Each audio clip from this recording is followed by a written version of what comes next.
Please open your eyes. You can now relax, open your eyes, and please post whatever Swamiji showed to you in your third. Please start. Take a few minutes and please post whatever Swamiji showed to you in your third eye. Paramashivoham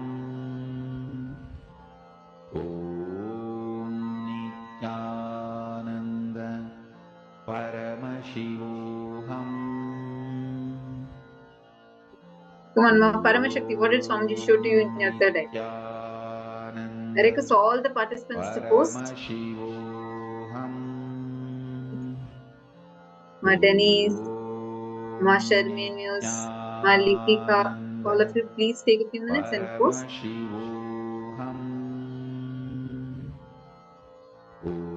Alright, now let's see what the answer is. Ready? 3, 2, 1. Here you go. So this was the exact image that was shown to all of you. This was an image of a grape vineyard, and you can see here grapes are shown. Paramashivoham Om Nityananda Paramashivoham Om Nityananda Paramashivoham Om Nityananda Paramashivoham. Yes. So now we are going to be entering into the first session of our day. Today, all of us are going to be learning about how to be liberated from pain and suffering.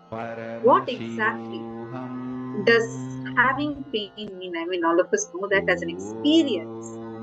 But is it possible that this pain, that suffering that we go through can actually disappear from our lives? Is it possible that you can live beyond pain, beyond suffering? Understand, pain itself, Swamiji actually says very powerfully, pain itself is a lie, meaning pain does not even really exist. So what does that mean? How do we then experience pain? And what are the different types of pain? That is what we are now going to be learning in our very first session. I request all of you to intensely listen to the session and take notes, because every single statement from this is a powerful cognition. It's a very, very, very important thing. You need to cognize what Swamiji is revealing.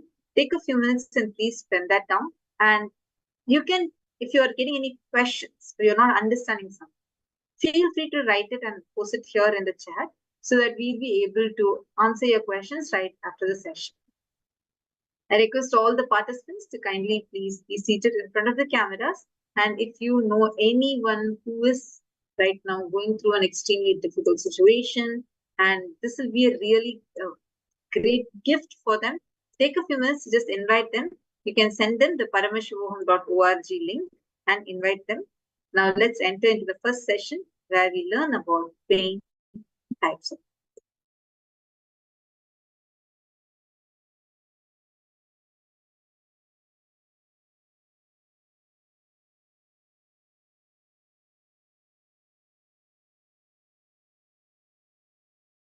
Understand, the good news I have for all of you is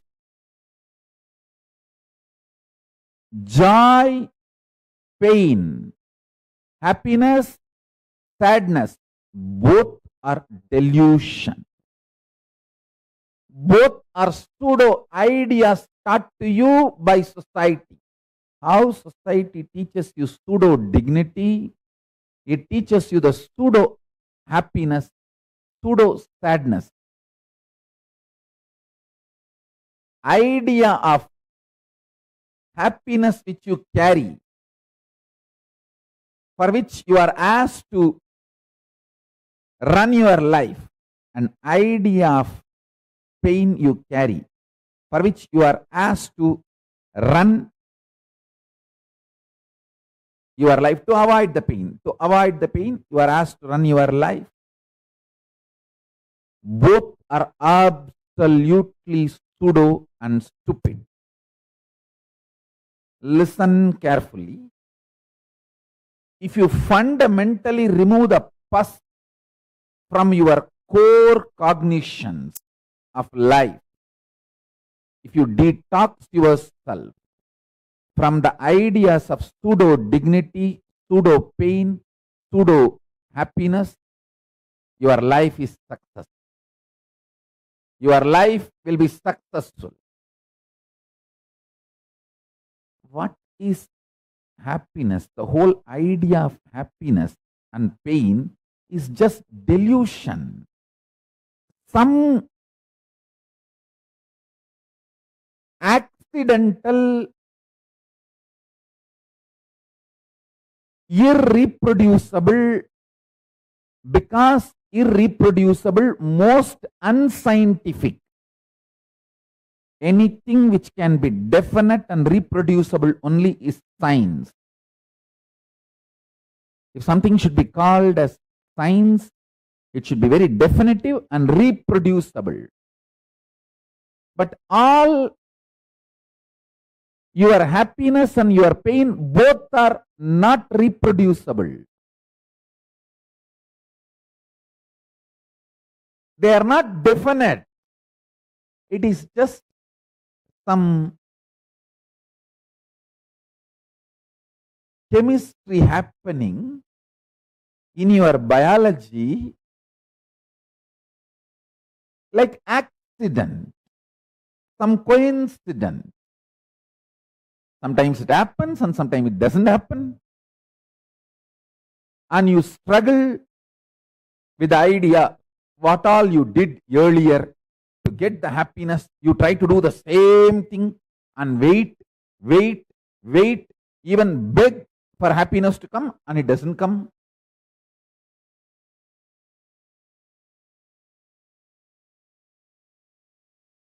Same way, you plan what all you did to avoid some pain or sadness, and you avoid all of that perfectly. But suddenly that sadness is vibrant, literally taking over you, paralyzing you.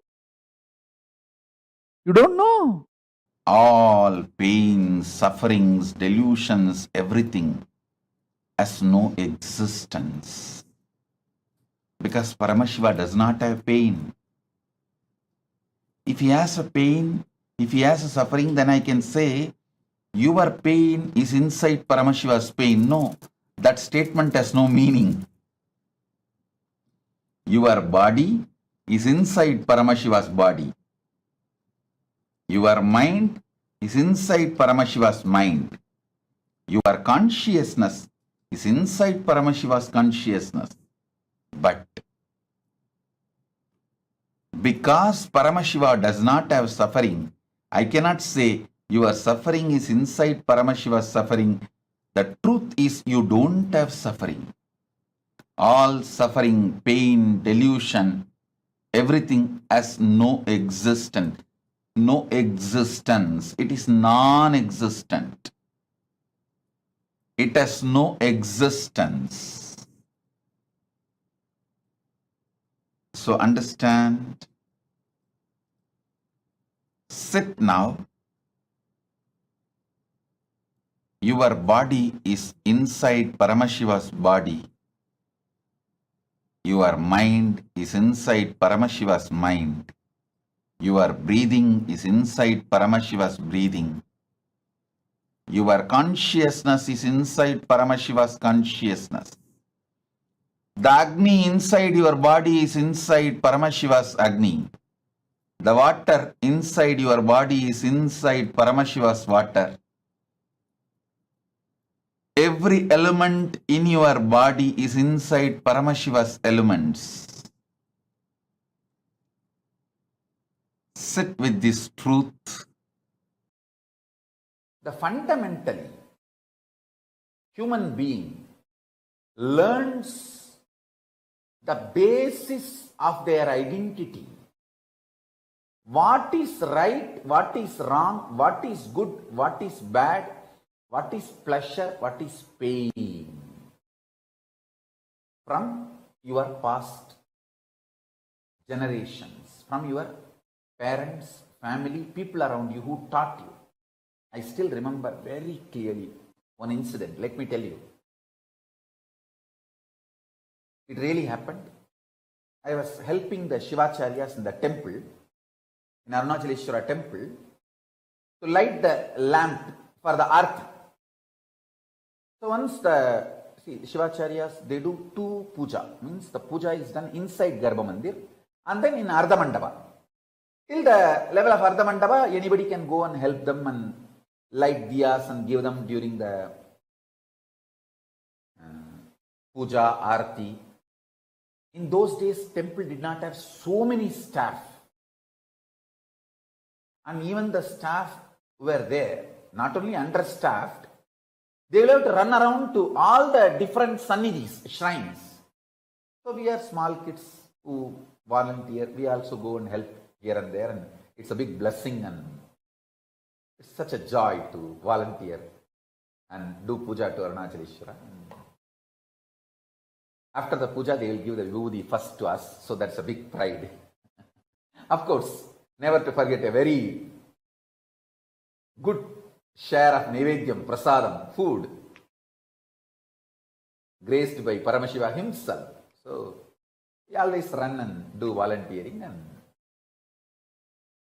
once when I was volunteering, the camphor fell on my finger mixed with oil, burning, fell on my finger and got burnt.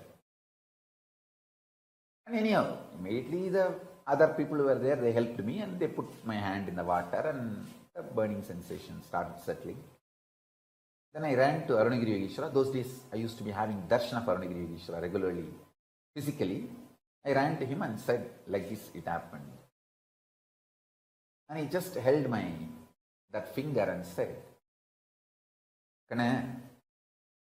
நெருப்பு சுடுங்கிறது தப்பு பாடமப்பா, பாடத்தால் தான் சுடுதே தவிர இருப்பினால் சுடலப்பா. He was telling me the fire burns, fire hurts is because the lesson we learned that fire will burn, not by the existence fire will burn. Of course, don't try in your home. Just listen to the whole story. Then he got little camphor and he held that finger which got burnt with his hand and asked me to touch the camphor with other hand. And he held my hand continuously. Slowly I could see from my stomach the fire spreading all over my body. The heat was increasing. But it was such pleasure, intense, pleasant experience and pleasure from inside. And it went, the temperature went to the extreme. The camphor which was touched by my other hand just lit up. To that level, my body temperature has gone up, but no pain, no suffering. It was pure pleasure. I still remember how he raised the whole, not just temperature, my cognition about fire. That's it. I realized even the so-called fundamental experience like fire burns is because you learned that way. You are delusory learning, not because of its existence. He said, hey, அக்னி தத்துவம் அப்பா, அது வயத்துக்குள்ளேயே தான் இருக்கு. நம்ம வயத்துக்குள்ளேயே இருக்கிறது எப்படி துக்கம் கொடுக்கும்? He was trying to teach me in Tamil. I am trying to repeat the words as it is. Fire is a principle, fundamental principle of existence, and it is there inside our stomach. Anything which is inside our stomach, how can that destroy us or burn us or disturb us? This layer, the mental layer, manomaya kosha, strong thought currents overpowering you, is the biggest incompletion stored in manomaya kosha, the mental layer. Please listen. In the mental layer, the powerful, strongest incompletion recorded, strongest incompletion stored is thought currents overpowering you, making you powerless.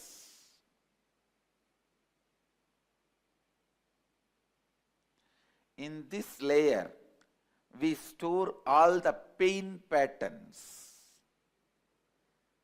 We store all the pain patterns. Physical pain, mental pain, emotional pain, spiritual pain. All the pains are reduced to mental pain and recorded in your being.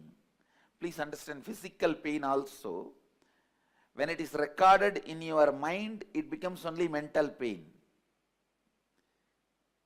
It is the mental pain about physical pain, that's all.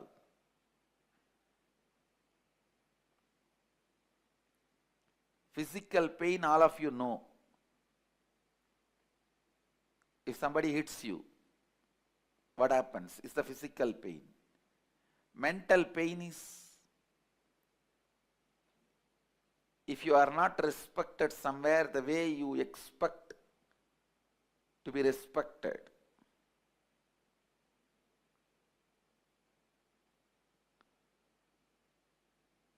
Emotional pain is somebody whom you really love or trust cheats you. And spiritual pain, conscious pain is pain of not achieving what you want to achieve in your life.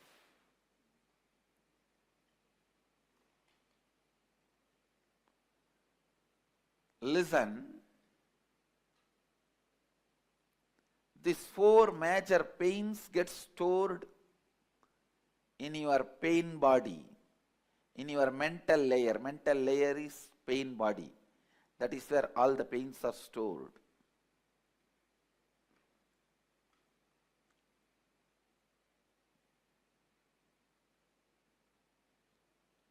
I'll lead you into a very powerful process to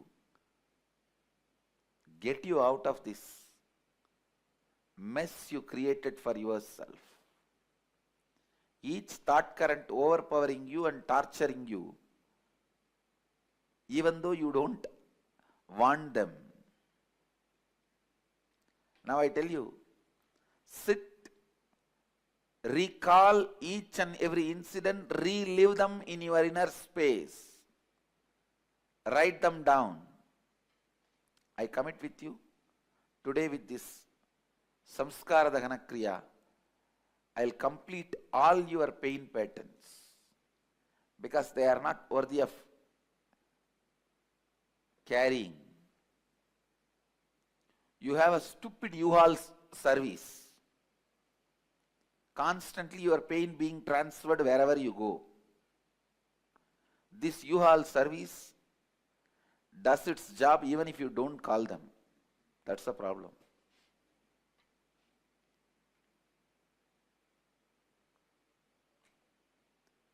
The unique process we will do now, you are literally going to write your autobiography. Understand? This process is called Samskara Dahana Kriya. Start with the earliest memories of your life. Recall all the unpleasant incidents of your life, the ones that brought you mental, physical, emotional, conscious pains. Recall each incident, relive it in your inner space intensely. Go back to the same situation, same emotion, same thinking pattern, same understanding, same experience. Go back to that age. Bring that same emotion, bring that same experience. After reliving, write down each incident clearly as if you are writing a story. Do not censor anything. Do not avoid any incidents. Write each and every incident.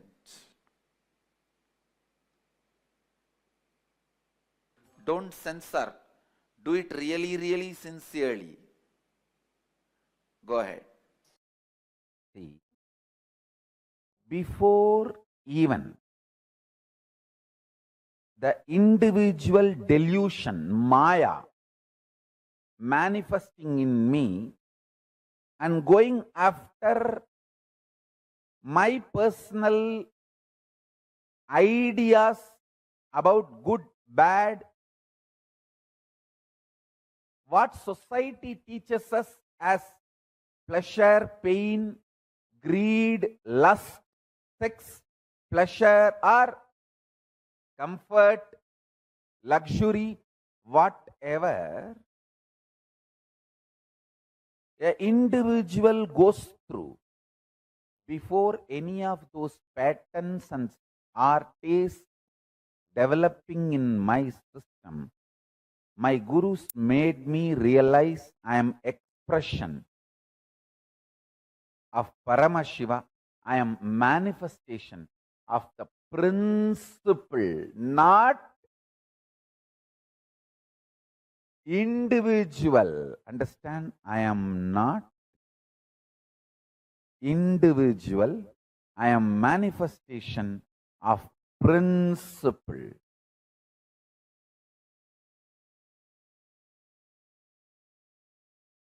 You need to understand. I am a manifestation of principle. Tattva, not an individual. Before even any identity or desires, fears of individual developing in my system,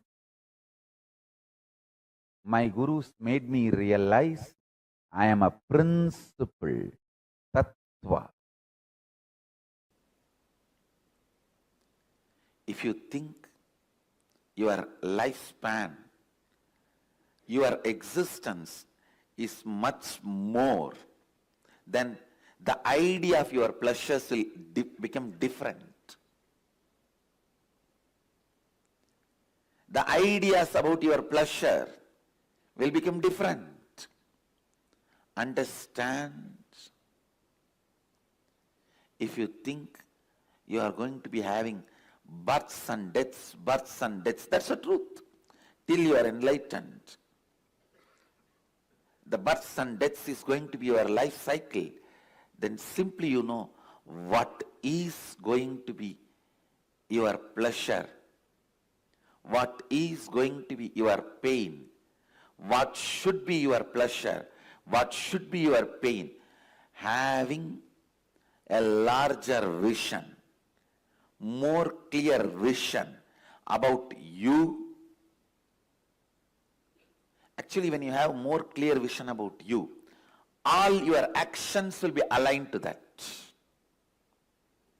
Your pleasure, what do you consider as pain, what do you consider as pleasure, what do you consider as good, what do you consider as bad, everything will become different if what you consider as you changes.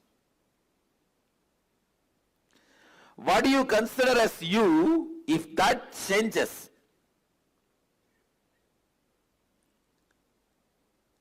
if you start understanding what you consider as you is little more than the immediate life you are observing. A common man looks at only the 20-25 years he is supposed to live healthily with all the so-called pleasure. By the time 25, he will have little money and freedom to do what he wants. And by the time he is 50, over everything. So this 25 years only you consider as life. That's if you consider only this 25 years as you and plan, that is what I call very, very short vision. Then all your strategies about you, life, everything will be vinasamcha, means destructible, based on destructible.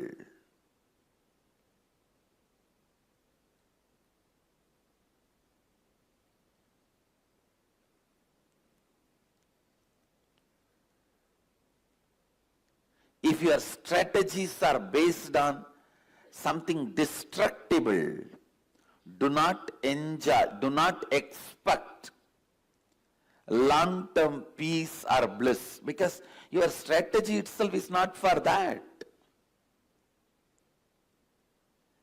When you are building your house itself, you are building with bamboo concrete, which lifespan is only 20 years. And then you expect your fourth generation to live in that house. You make a wall. This is for the photograph of all my first generation.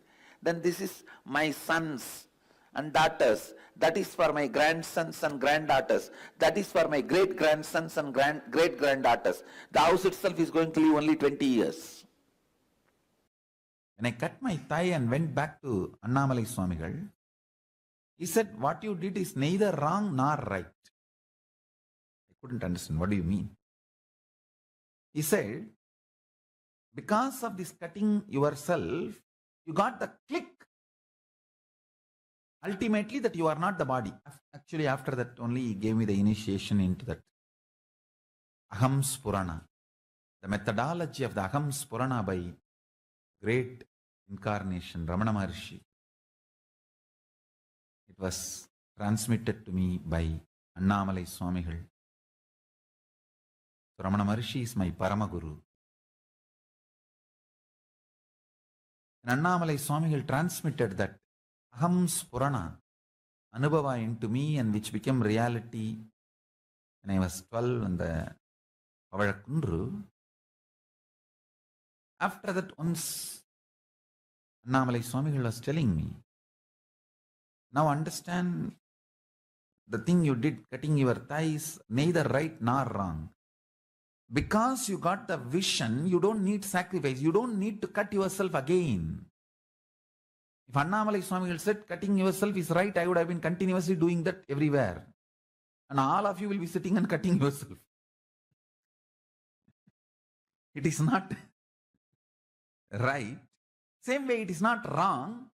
You need certain kind of a ferociousness to do sacrifice till the vision clicks. That kind of a ferociousness is required for the vision to click.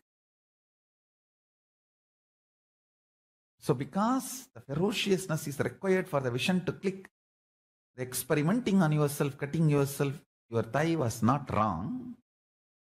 Because it is not required regularly, once the vision clicks, it is not right.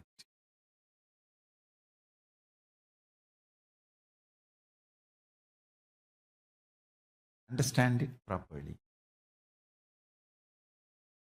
Sacrifice is required only till the vision clicks. Once the vision clicks, you don't need sacrifice. Because living enlightenment does not need sacrifice. It only needs the vision clicking in you.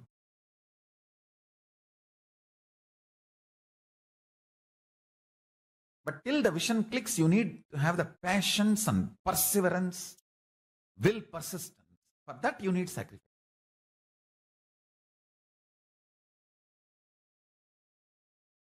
Shivanyana Anubhuti, Shivanyana Anubhava. Paramashivajnana Anubhuti is a vision manifest, not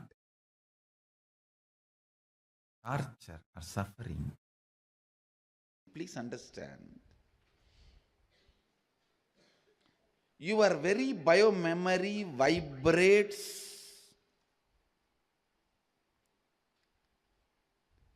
your very biomemory actively functions only with some of the basic questions about life.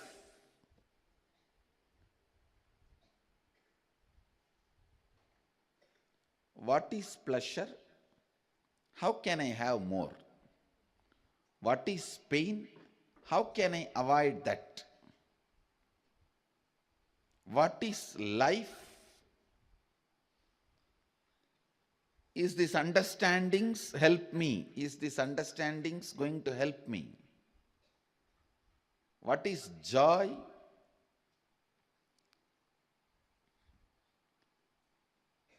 All these basic truths, basic understandings,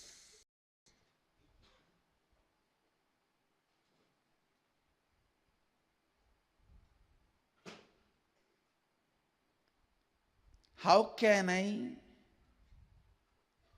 experience them?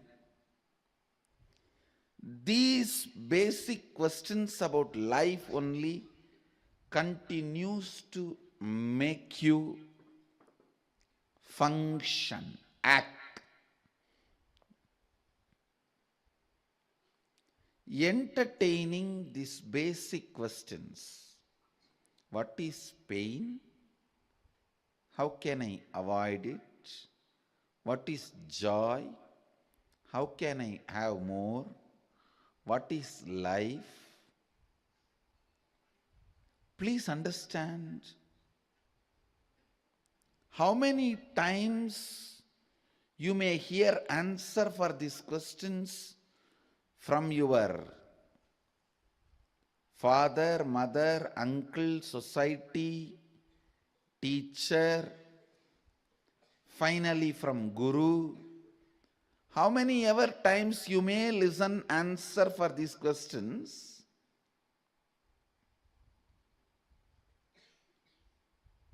Listening to better and better answers for these questions and clicking with them is maturity.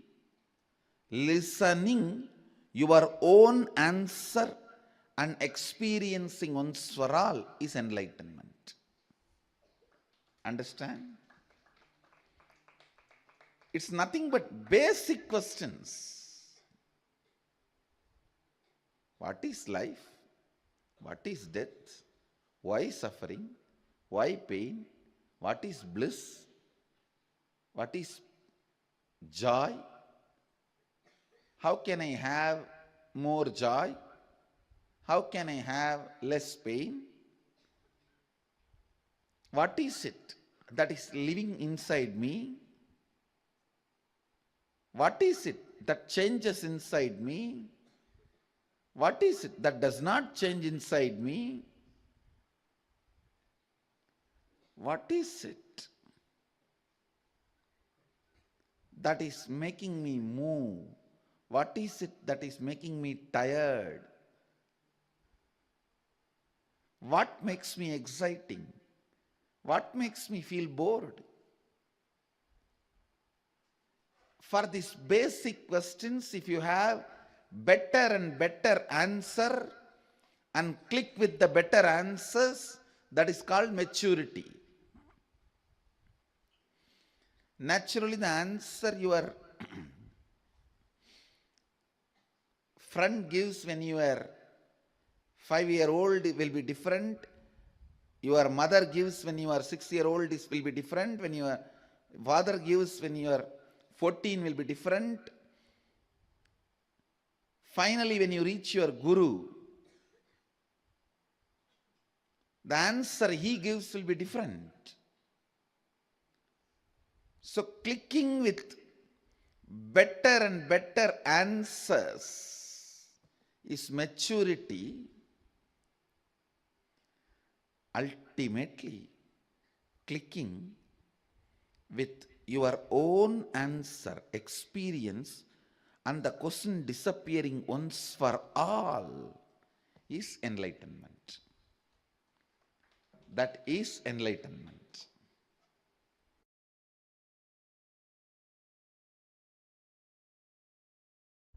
Listen carefully. Swadhisthana, fear-centric chakra. If you decide to get involved consciously in your fears, there will be one point you will reach God. Nothing more worst can happen to my existence externally or internally. There can't be any more pain,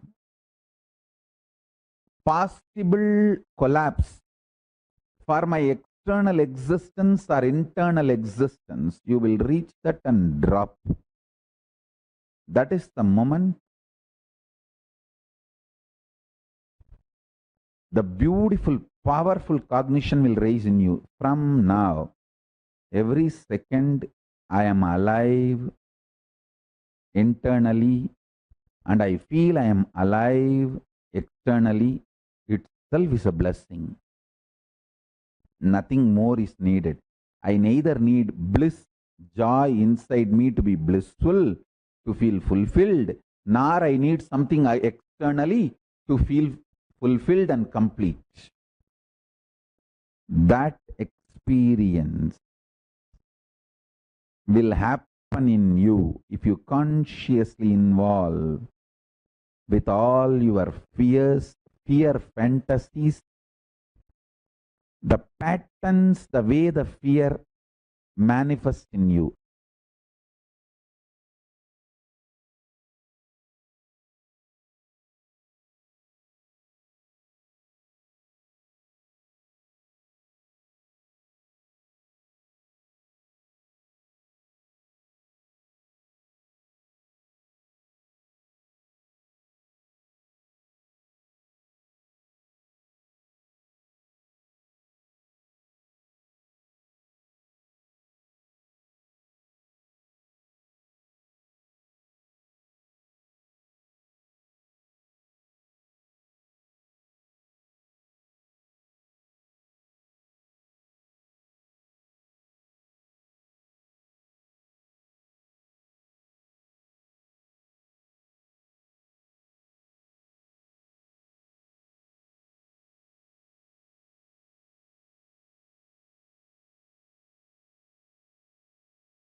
pain is a lie.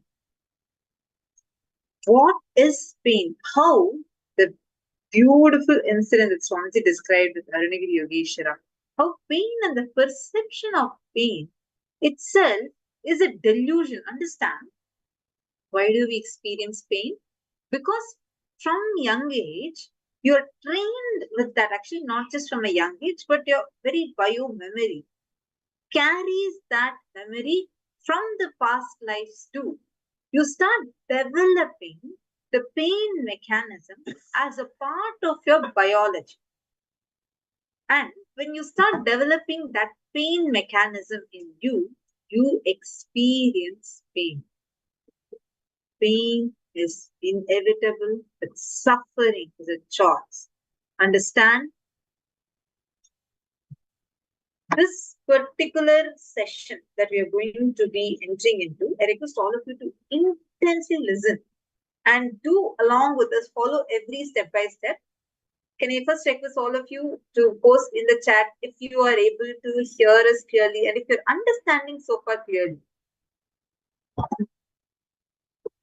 Please post in the chat if you have understood so far. Are all of you with us?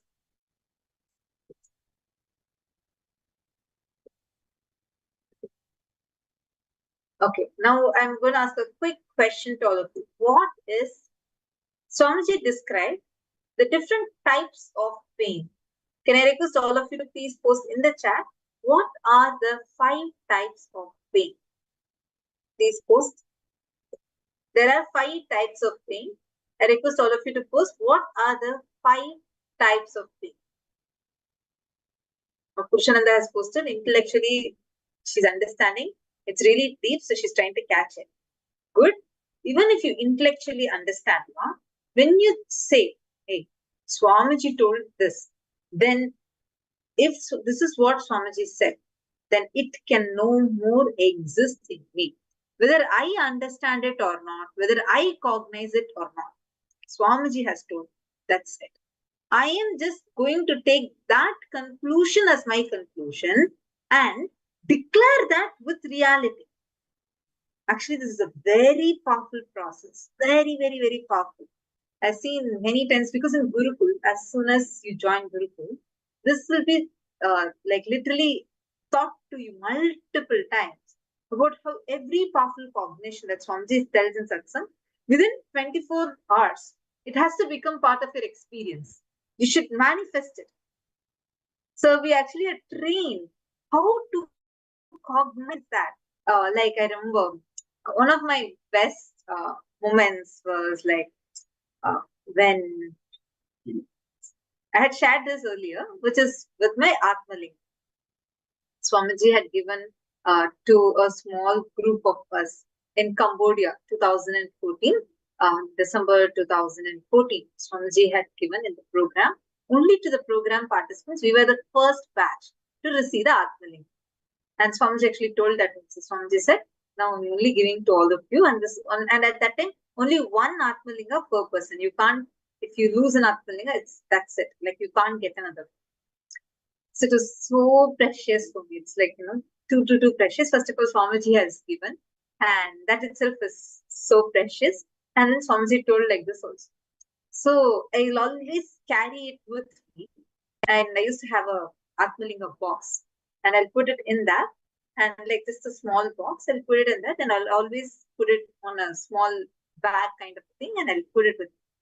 So everywhere I go, I was carrying. Once, this is in 2015, around February, March time, there was Shivaratri that. And morning in the Satsang, the morning Satsang, Swamiji said, I think it was Jayanti or Shivaratri. I think it was Jayanti, not Shivaratri. It was Jayanti. Swamiji's Jayanti had happened. So it was in the month of January. And January 2015, Swamiji had told one important powerful information. Said, see, always, it is not an outgoing call to Paramashiva. It is an incoming call from Paramashiva.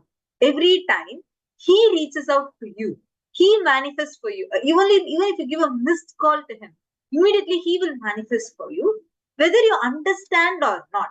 Anything you want to do in your life, just declare.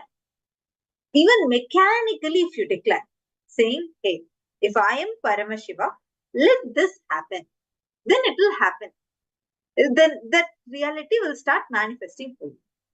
The key word for me in this is, Swamiji said, even if you have self-doubt, self-hatred, self-denial, whatever, even mechanically, you don't need to believe in it, you don't need to cognize it, you don't need to have it already as your experience. Just mechanically declare, if I am Paramashiva, let this happen. Just to prove to you that you are Paramashiva, just to show to you that you are him, he will rush and manifest for you that reality and give you the experience that you are Paramashiva. This is in the morning session. Clicked with me so much. More than everything, that keyword was that mechanically declared. That was like a keyword for me. And I was like, okay, Swamiji said. And Swamiji said, I don't even need to recognize anything. First of all, Swamiji has told.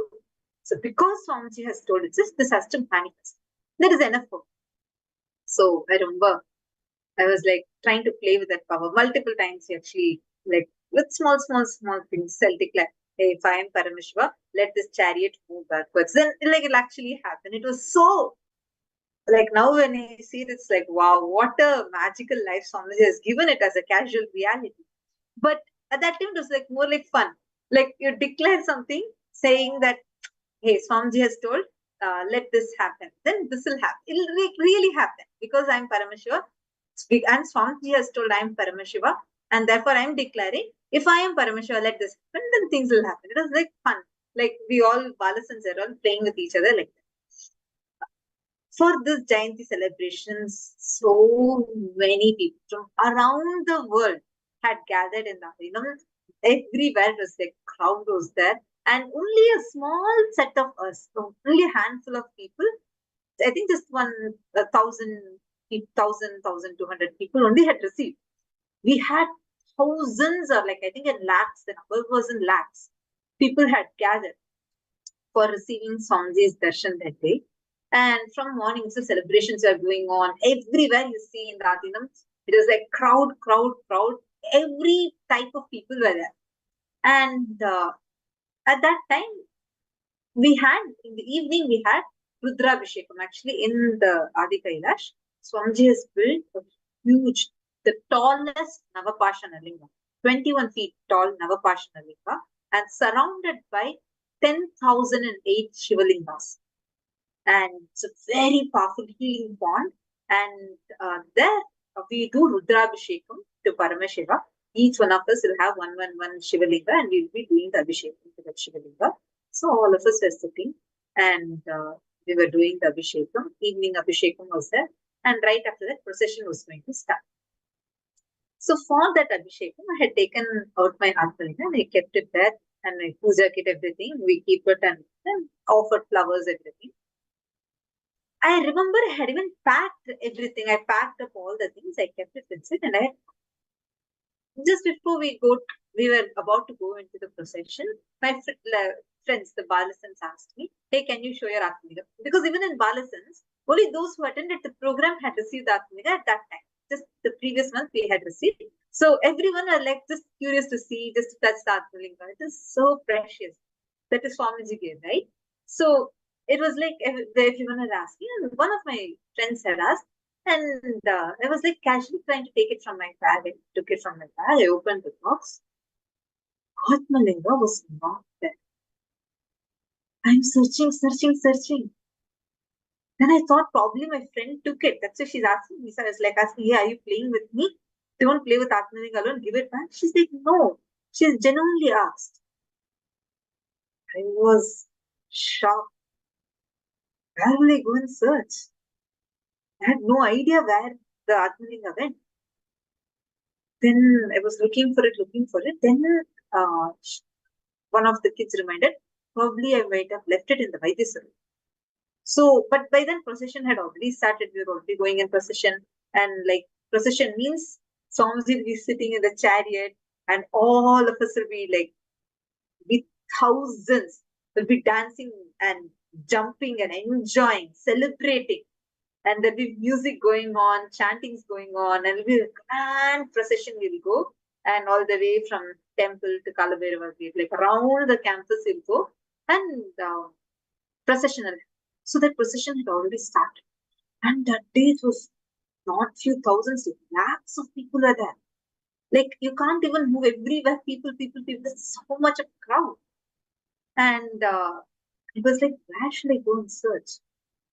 So after the procession got over, by then it became too late in the night. So I went to search in the Vaidya Sarovar. But by then, someone had already cleaned up the Vaidya Sarovar. Then they found a big volunteers team had come and cleared up all the flowers at it.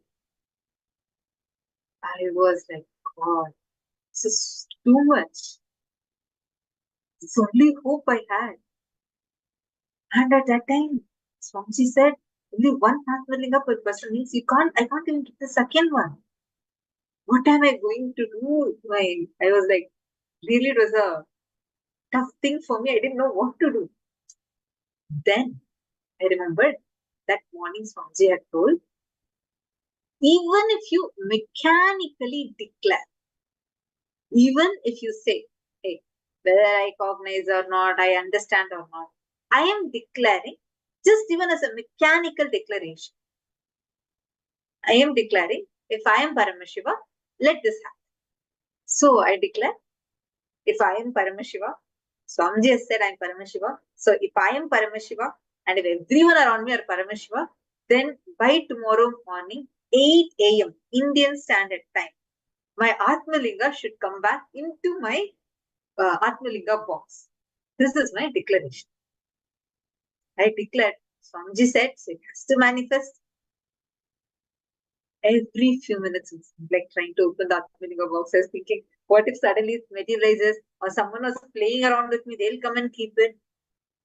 Whole night I would have woken up so many times just to check if that Atmalinga came back or not. It did not. Next morning, I went to yoga, 4 a.m., 4:30 a.m. No Atmalinga yet. Like nothing else is running in my head. Every few minutes since I'm going in. Puja started 6 a.m. 6 a.m. Puja started. Still Atmalinga had not come back yet. Time is passing. 6 a.m., 7 a.m., 7:45. I still remember I'm like standing in Rajasabha, the hall where the Satsang hall, and like I'm standing and seeing the clock. It's 7:45, 15 minutes left. Satsang is going to start. According to my declaration, by 8 a.m. my Atmalinga should have come back to me. I tried opening. I thought, oh, probably, maybe the Atmalinga would have materialized somewhere inside my bag instead of my box. So I'm trying to search. It was not. 7:59. Exactly 1 minute left. The Satsang bell started ringing. Actually, the Satsang bell, exactly just before 8 a.m., the Satsang, there will be one bell that will be ringing in the Adinam, and that is like the Satsang bell. So that started. My heart was racing like anything. I was like, God, according to the declaration, by now it should be there. Barely few seconds left. Suddenly I felt a tap on my shoulder. I turned and looked back. It was I don't know that woman. She is a devotee of Swamiji. And I didn't know that person. She came and gave me something in the hand. I saw it was my Atmalinga. She said, I was looking for you. This is your Atmalinga. And I got it from Vaidya Sarovar. Please take it. I was in tears when I got the Atmalinga back. I took it, I put it into my Atmalinga box. I looked at the time. Exactly 8 a.m. Exactly as per what I had declared, based on what Swamiji said. Understand? It was not my experience before that. It was not that I had cognized, done something. No. Swamiji told. I only went with what Swamiji said. I did as a declaration. That's why I had so much of fear in me. Like, will I get this Atmalinga back? So much going on. Swamiji made it happen. I asked that lady, because I do not know who she is. I asked her, Ma, I thanked her and I asked her, Ma, thank you so much for giving it. But can I ask you something? How do you know that it's me? Like, how do you know if this Atmalinga belongs to me? Because I had not told everyone. Only 2-3 of my friends, few of my friends only knew that my Atmalinga was missing. She said, I don't know, Ma. I actually thought yesterday I was cleaning the Vaidya Sarovar and I saw this Atmalinga being there on the Shivalinga, and I thought probably this is a gift from Swamiji to me, because I also wanted Atmalinga. I thought so many people got it. So I also was wanting one Atmalinga. So I thought this is a gift, and I took that Atmalinga and kept it with me. And in the morning, just before she ran and came, she said she was actually sleeping in the dawn and she got a dream of Swamiji, and Swamiji showed her the exact person and told her to go and give the Atmalinga back. And that is how she came and gave it. I was in tears, like, even now that whole incident brings goosebumps to it. It's so powerful. Understand, any time you declare saying, whether I understand it or not, I cognize or not, Swamiji has told. I declare that because my Guru, Swamiji has told us. That's all. Reality has to listen to you. Life has to manifest the way you want it. Universe has to follow because Swamiji told. Just because Swamiji declared, and when you say Swamiji has told, I am declaring because of that strength, that is enough. There is no other qualification, nothing else matters. And from that day onwards, it's become such a powerful experience in me. It was like, wow, anything I want, all I need to do is I just need to declare, because Swamiji said, I am declaring, let this happen. It will, until now, every single time, it has always happened. Always. See, that is why I have shared this is Mahapurushananda, you're saying, right? You're trying to catch it. Start declaring. You don't even need to wait for it to become your experience. Just declare, hey, whether I cognize or not, understand or not, Swamiji has told this pain is the light. I declare, get out of my system. Just try. Try this powerful declaration. Put the onus on Swamiji. Just put it on Swamiji and like declare. He manifests every single time. Do it from the powerful cognition. Because Swamiji said. If Swamiji said it is the reality. Come on. That strength inside you is enough. Nothing can shake your head. This is one of my favorite things. A very, very, very powerful revelation from Swamiji. And like I always see, any cognition Swamiji gives, that's all you need. And Swamiji also beautifully tells one most important thing, right? Many times, the best part about all the powerful cognitions that Swamiji has given, even mechanically you declare. You don't even need to wait to understand, get convinced. No. See, only when normally you hear from someone else, you need to motivate yourself. You need to understand it and you need to know its importance, motivate it. But Swamiji's every word is independently intelligent. Even mechanically, if you just declare, just the power of those words will empower you so much. You will start manifesting your peak potential. That experience will just become a reality for you. Now, I'm going to request all the participants to take a few minutes. We're going to do a internalization exercise to understand this. I see many of you have already posted the types of pain. So the 5 types of pain are physical pain, and second, emotional pain, third, mental pain, fourth, psychological pain, fifth, conscious pain. Mental pain is different, psychological pain is different. Whenever, see, physical, we all know when your body is going through something, what happens to you? Physically, the pain you experience physically. Second, Physical pain, then mental pain. Mental pain is when your ego is hurt. When someone hurts your identity, what happens to you is called as mental pain. Third, emotional pain. Someone cheats you, someone you trust the most, breaks your trust, hurts your emotions. That's called as emotional pain. Fourth, psychological pain. Something like guilt. Anything that causes suffering to you in a deeper level, where like this, making you feel like giving up. Guilt that you have. That is all called as psychological. Fifth, conscious pain, where you give up the hope on life. Something that makes you so strongly to even give up hope on life and change the very perception about life. It is called as psychological, the conscious pain. So these are the 5 types of pain. How many of you are understanding this?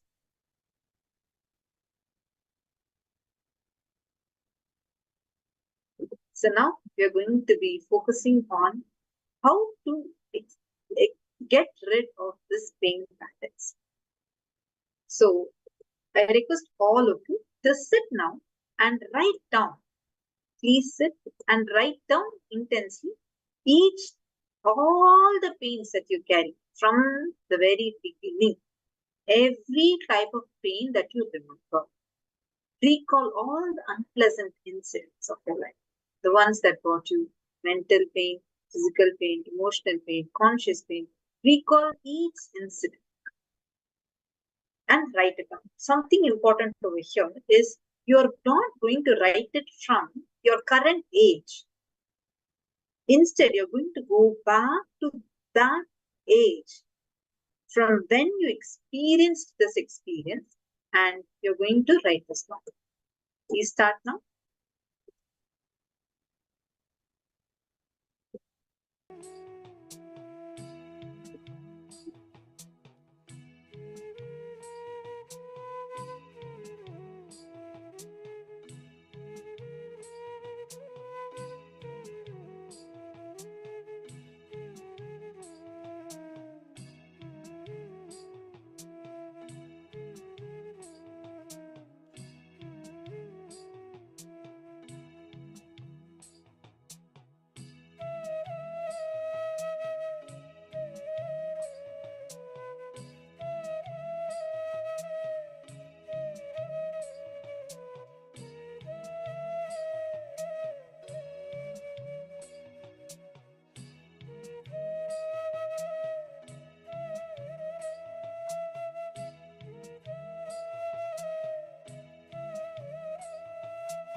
listening this. Now, I request all of you to pen down in the next step of this exercise, once you finish writing all the earliest memories of pain in your life. Each of these incidents that you written down, pen down in detail what exactly was the emotion that you went through. Physical pain, mental pain, emotional pain, or conscious pain. Physical pain is physical, when you're physically hurt and you have the pain. Mental pain is if you're not respected, guilt, all of that is mental pain. Emotional pain is if you trust someone and that person exploits you. All relationship issues are emotional pain. Conscious pain is feeling dissatisfied, frustrated with whole life. I request every one of you to write down and recall these earliest memories, and each incident go back and relive every incident that you've written down. At least finish 3 incidents. Please take a few minutes. I request each of you to please do this.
please relax. I request each of you to share in detail how many of you are reliving each incident. As you relive and you relive, you will start seeing how so many types of pain, the pain related patterns that you hold inside you, all of them will start, you will start seeing how the base of all of them will just leave. And instead, you will have amazing, excellent space from which you will start manifesting powerful cognitions. The impact that the pain has over you will reduce. The impact that all the pain creates me, whether it is physical, emotional, or mental pain or conscious pain, the kind of impact that it leaves on you, all of them will be completely new. See, anything that your brain can capture and enjoy, your life will make that into reality. If your brain can capture and enjoy the most subtlest understandings of cosmic sacred secrets, the spiritual powers, you will just become a yogi. Anything that your brain can capture, that will become a reality. Now, what actually stops you from experiencing this? There's a very beautiful revelation on the types of obsessive compulsive reactionary patterns, as Swamiji calls it, which becomes the root reason why you react a certain way to life. These are called the obsessive compulsive patterns. These patterns push you to respond and react a certain way to life. And you go on trying to recreate the same situation responses back to life. If you just start understanding this, if you stop entertaining the addiction to obsessive compulsive reactionary patterns in you, you will become so powerful. It will empower you. Now, let us all understand and learn about what are these obsessive compulsive reactionary patterns. Swamiji has very elaborately revealed about it, and let's all enter into the session to listen to the revelations now.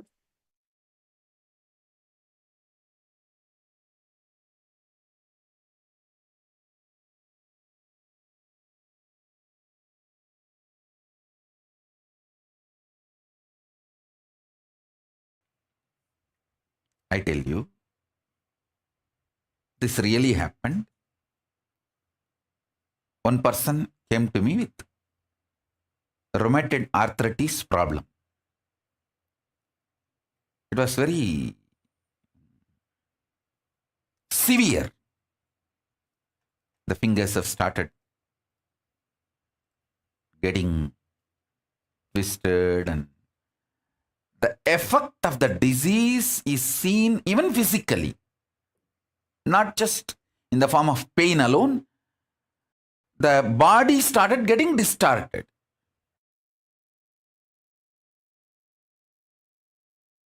I sat with that person and spoke to the person to understand the source. Obsessive compulsive reactionary pattern of her which triggered this disease in her. Please understand. All diseases are triggered inside you due to some compulsive reactionary pattern.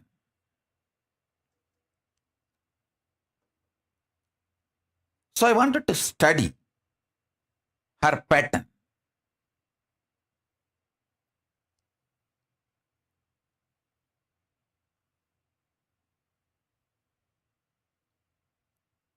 Speaking to her for 10 minutes, I could see very clearly her whole problem is her anger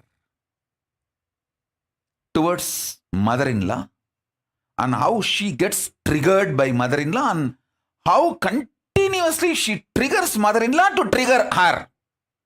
It's like it has become a very powerful cycle, vicious circle.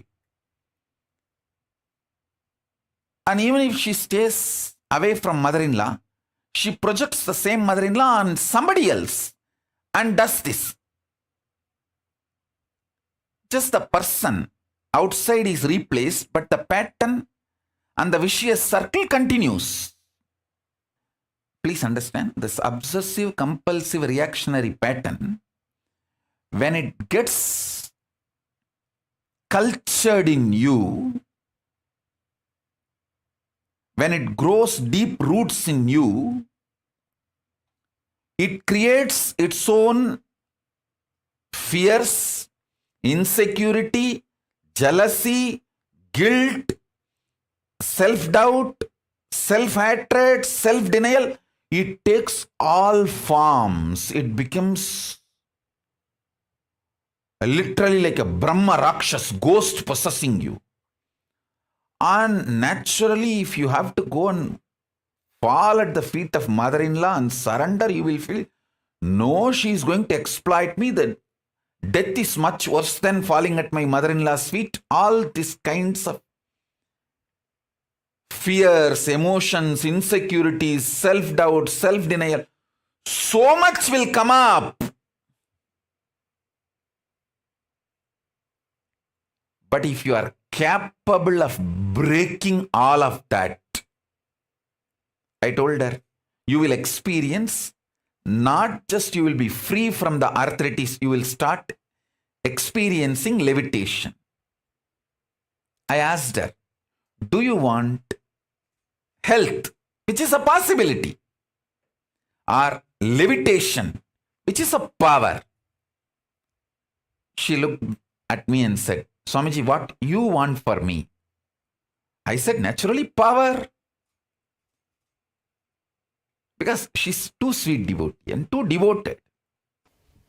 Let me put it in a simple, straightforward, raw words.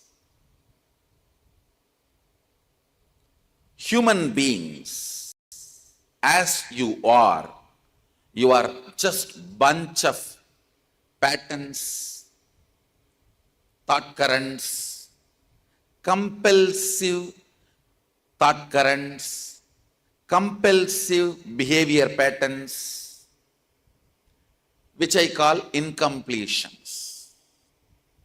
Understand? We are actually a bunch of compulsive thought currents and compulsive behavior patterns.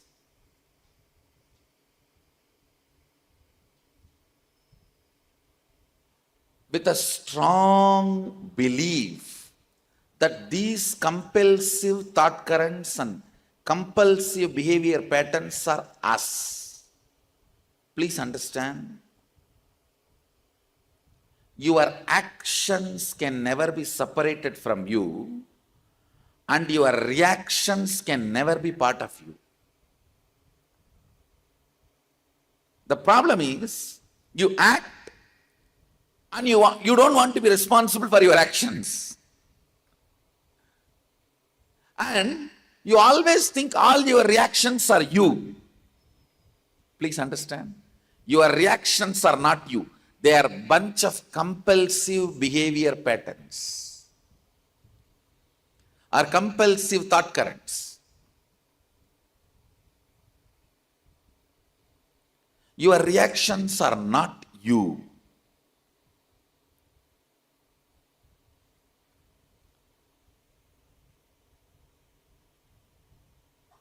Unfortunately, you think your reactions are cute and your ability to react is your freedom.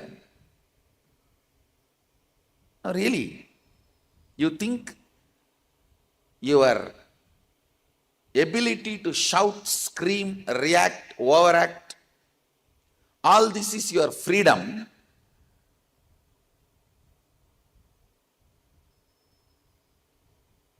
If you don't react, you are controlled or suppressed. Understand?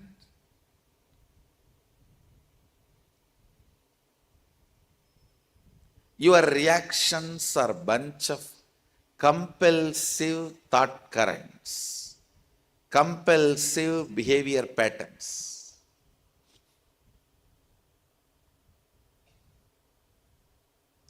The good news I have, it can be completed. Means you can get rid of them. The great news I have, when you get rid of them, you manifest multiple extraordinary powers. Understand? All compulsive behavior patterns are powerlessness. All conscious behaviors are powerfulness. Powers are nothing but conscious behaviors. Things are in front of you, you want to see through third eye. Your conscious decision becomes power. What stops you manifesting power is your obsessive, compulsive thought currents and behavior patterns. Anything is compulsive is wrong, even if it looks like good in the initial level, in the beginning level. Anything conscious raises you to the higher and higher levels of reality. Now, first thing I want to do, helping you to complete with all the obsessive thought currents or obsessive behavior patterns you have. For example, I'll give you an example. Sometimes evening 6 o'clock means you will be in depression. Why? Even you don't know. You will have that low mood. Morning 9 o'clock means restlessness. Even if you don't go to office, even if it is a holiday, you will have that same restlessness. Morning 10 o'clock means after seeing the boss, talking to him 10 minutes, having shoulder pain. It's called decision fatigue. Decision fatigue is the most stupid thing a human being can have. I call them imaginary diseases. Whole Hinduism is focused on human beings experiencing conscious sovereignty. Listen, fundamentally, mind binds you, chains you through patterns, obsessive, compulsive, reactionary behavior patterns, many other bondages, illusions, delusions. Mind binds you, chains you. It takes away the conscious sovereignty of the human being, and it takes away the best way the human beings can exist naturally, dharmically.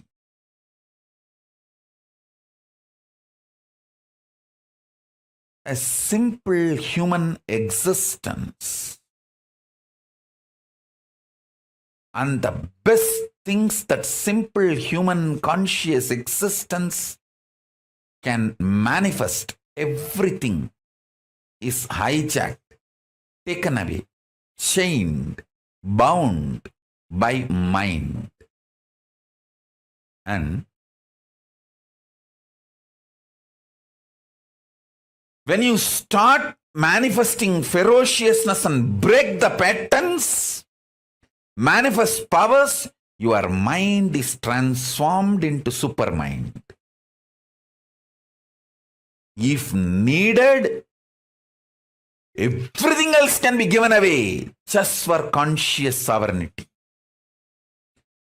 Conscious sovereignty is worthy of everything.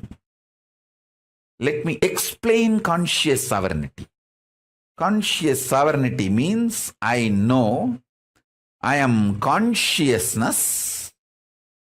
I manifested this body. this life, and I am going to be working on exhausting any bondage, chains put on me in the form of obsessive, compulsive behavior patterns, reactionary patterns, any other bondage put on me, I will exhaust those karmas and break from those bondages. I will be ferocious and break those patterns and liberate myself, manifest powers, and reclaim my conscious sovereignty. This is my life. How many ever births I take, I know this is my life. Having this clarity, and whether you are facing a headache or headache giver or worst thing you think in your life. For some people, poverty is the worst thing. They're ready to die, but they don't want to live in poverty. For some people, death is the worst thing. They are ready to go through anything, but they don't want death. For some people, loneliness is the worst thing. They are ready to go through anything, but they don't want loneliness. Listen.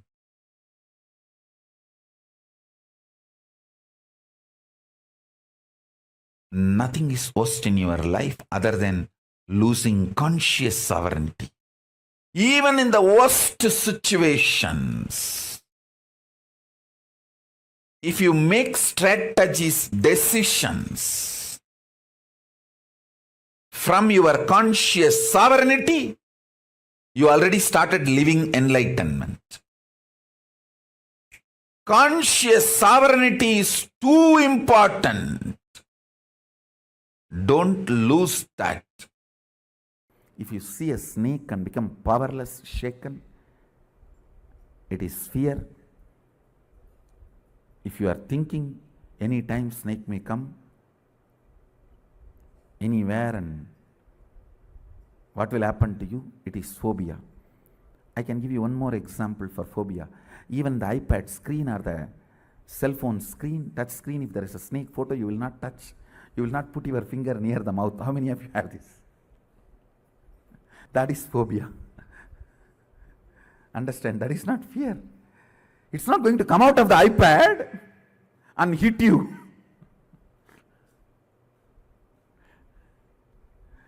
Listen.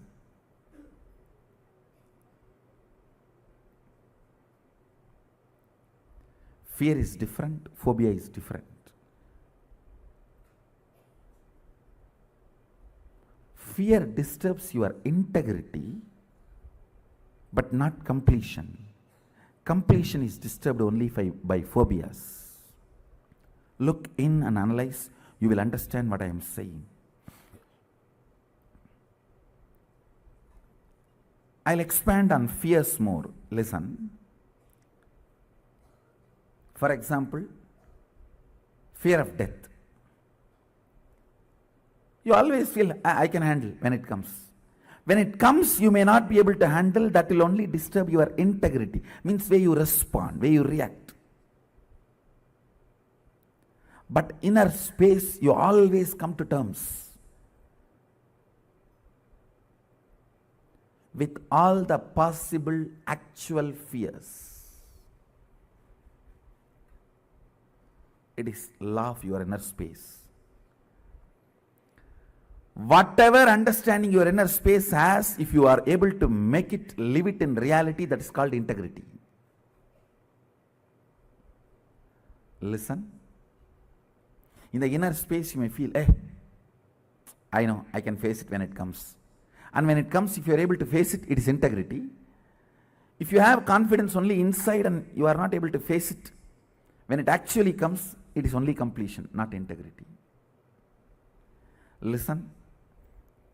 I am analyzing deeper and deeper and taking you to the deeper and deeper level of completion. And I want everyone to watch this session, today's session, before coming to Inner Awakening or Suddhatvaitam, as an introduction to completion and integrity. Listen.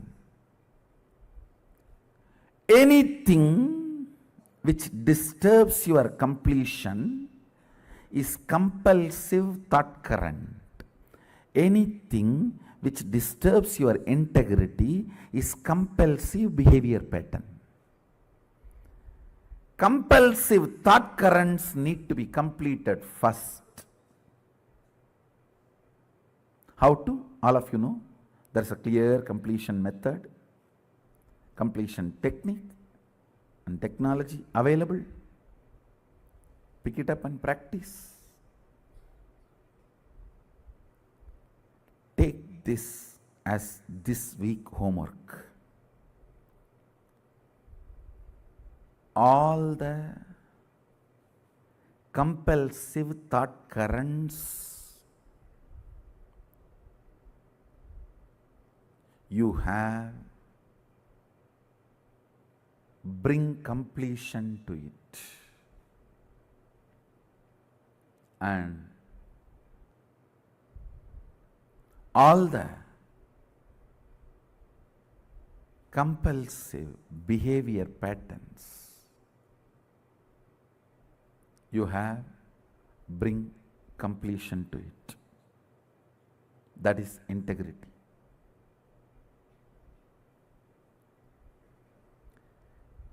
It can be as simple as you have to have a cup of coffee before going to your washroom in the morning, or as complicated as deep violence mixed even in your romance, in your love. Look in. That is the most complicated, compulsive thought current. The drinking water and sewage water getting mixed. Unfortunately for us also, the pipelines are very close. The plumbing is very close. The violence and the romance. Understand, adrenaline, that violence is swadhisthana. Romance, sex is mooladhara. These two getting mixed is the worst obsessive, compulsive thought pattern a human being will suffer. When that two is mixed, you can't trust a smile of a person. You can't trust a smile of a person. Because even when he is feeling the romance, it is not romance. When he is feeling anger, it is not just anger. He himself do not know what he is going through.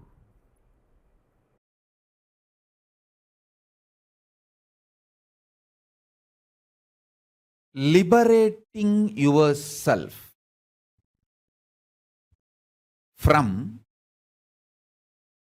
obsessive, compulsive, reactionary pattern and its suffocation is liberating yourself from delusion. Listen.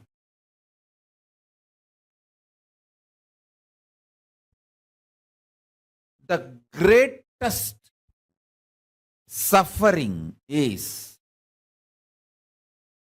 identifying yourself with your obsessive, compulsive reaction and suffocation it brings in your life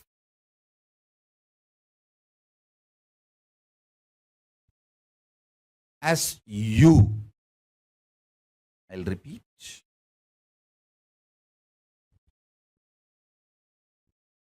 obsessive compulsive reactionary pattern.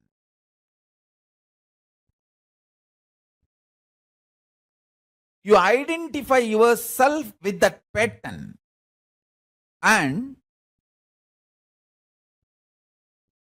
not only you identify yourself with that pattern, all the suffocation that pattern brings, you start blaming everyone other than you. That is, I tell you, this is the worst delusion in the life. Even if you drink a cup of coffee, because of the obsessive compulsive reactionary pattern, it is drinking poison. Because the coffee is going to strengthen this obsessive compulsory reactionary pattern. Obsessive compulsive reactionary pattern.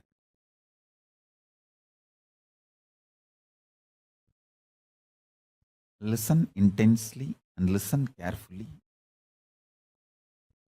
If you just understand this one message from Paramashiva, every time a disciple listens to my words, my instruction, Guru Vak, he is blessed, protected, showered. Guru Vak, I tell you, when I give you a Guru Vak, I put my hand exactly on that obsessive compulsive reactionary pattern. When you listen to Guru Vak, not only you escape from all suffocation, side effects, after effects, you are showered with all the blessings and auspicious. I can give you 1,000 examples, or I can give you millions of examples.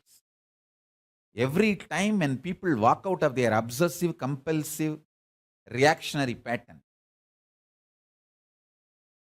they save themselves from tons of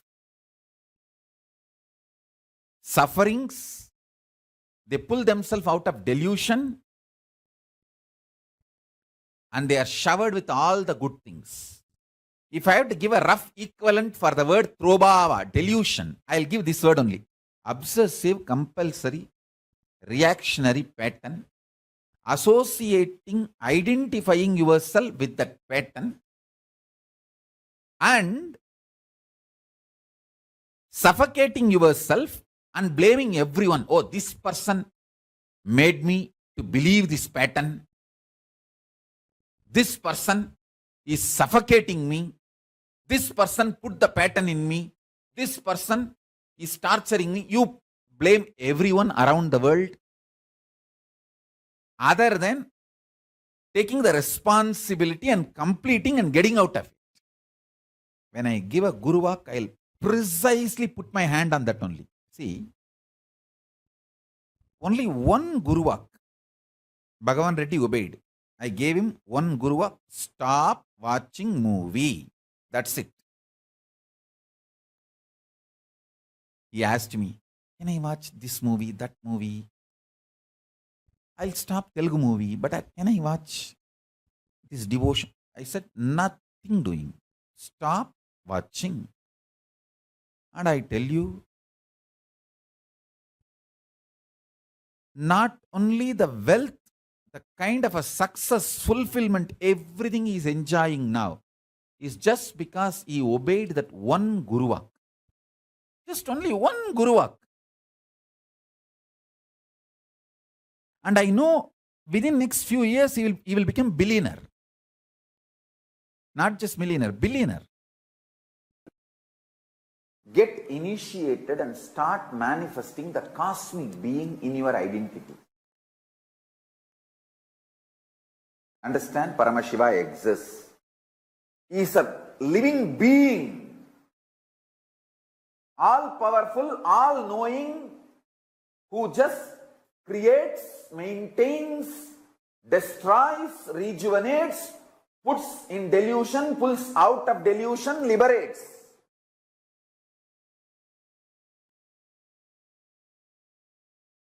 Who plays with these tattvas and principles is a living being, alive, who can respond to you now. Invoke him in your identity. What do you feel as you? The core of you.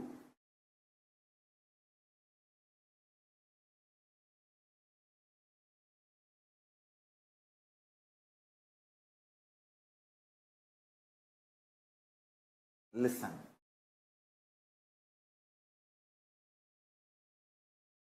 When you invoke him, invoking him in you needs only two things: initiation and your conscious will persistence, requesting him, asking him to manifest in you. Invoke him.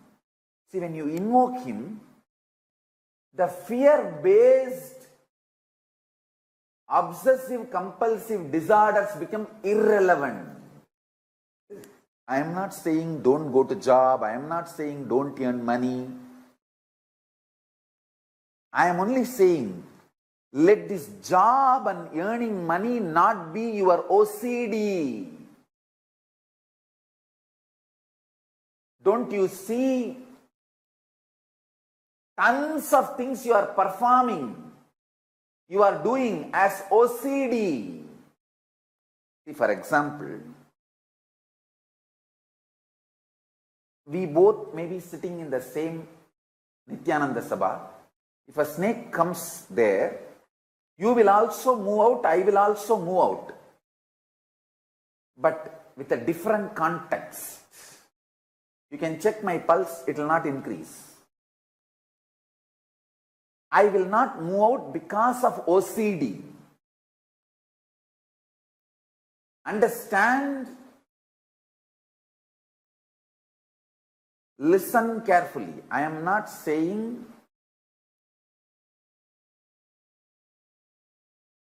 don't go for a job. I am not saying don't make money. No. I am only saying don't do it as a OCD, obsessive compulsive disorder. Do it out of extreme clarity. Hindu is a being who invokes cosmic being in his identity. Your Ishta Devata becomes your core existence. You can have, the Hinduism gives beautiful choices. You can connect with Ganesha, Subramanya, Shiva, Shiva's multiple forms, Nataraja, Kala Bhairava, Swaranagarshana Bhairava, Somaskanda, Tyagaraja, Arunachaleshwara, Sundareshwara, Sukha.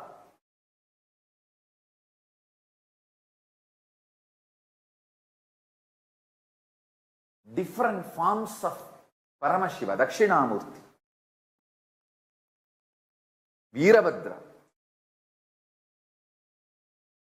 Different forms you can connect.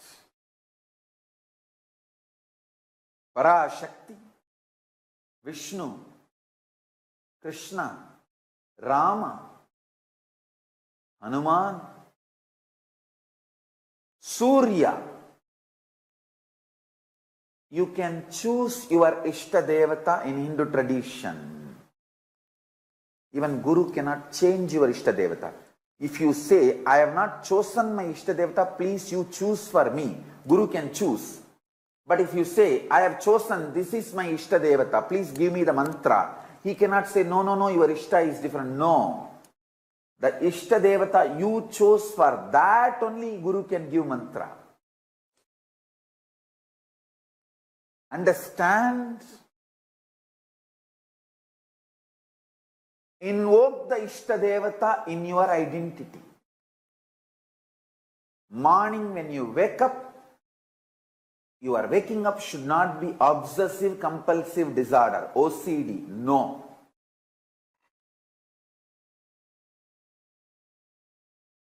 It should be IID, Ishta inspired decision. Not OCD, but IID. Ishta inspired decision. Use this word. Ishta inspired decision. IID, not OCD. I tell you. When you react based on OCD,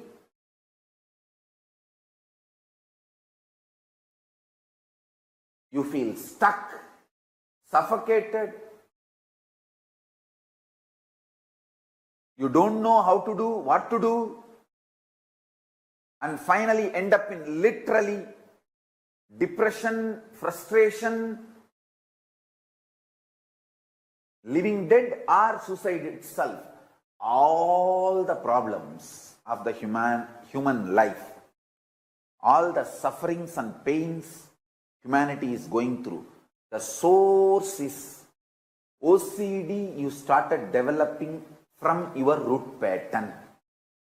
Before the age of 7, from your root pattern, you develop your OCD. That is why in Hindu tradition, as early as possible, the child should be initiated and it should start manifesting Ishtadevata.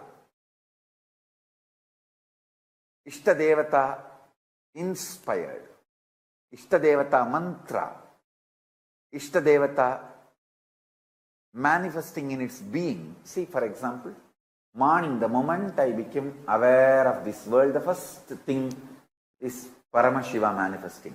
There is no OCD for me to jump out of bed. No fear or greed or OCD to jump out of bed. Paramashiva is manifesting. Come on. Now Paramashiva will do his work. What a way to wake up.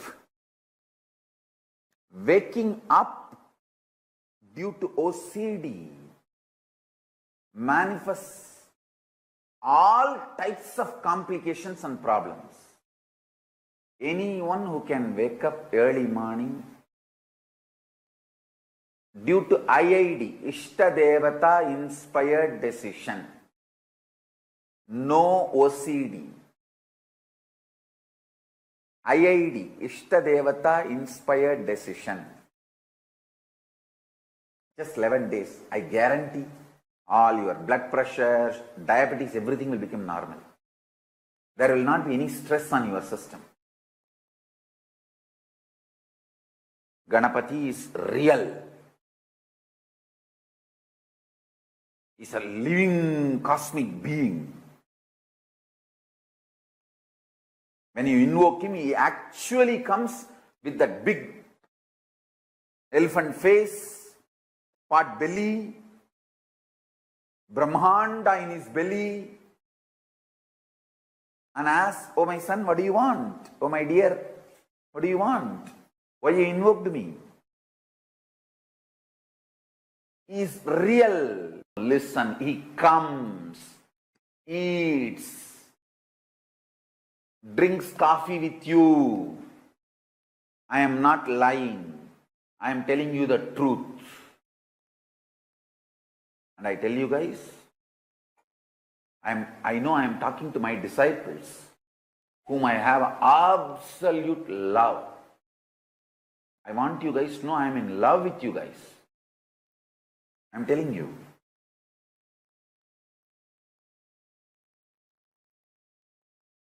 They are all really, really real.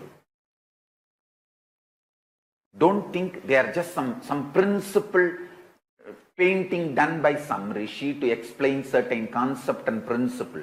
They are all real beings, cosmic beings.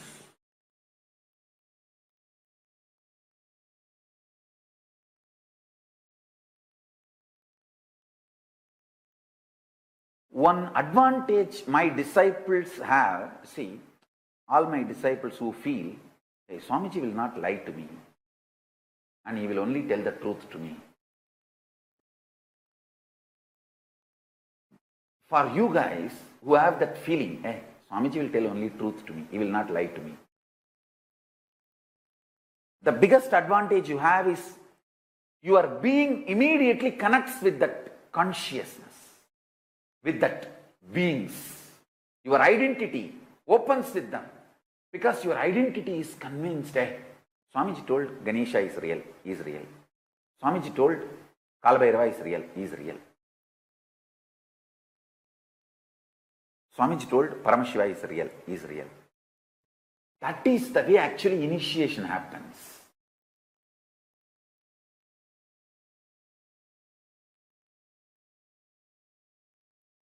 That one initiation and connection happens between you and me, I know for sure you will be enlightened. Today or tomorrow or day after tomorrow you will be enlightened, no doubt. All your lifestyle can be moved away from OCD to IID. I tell you,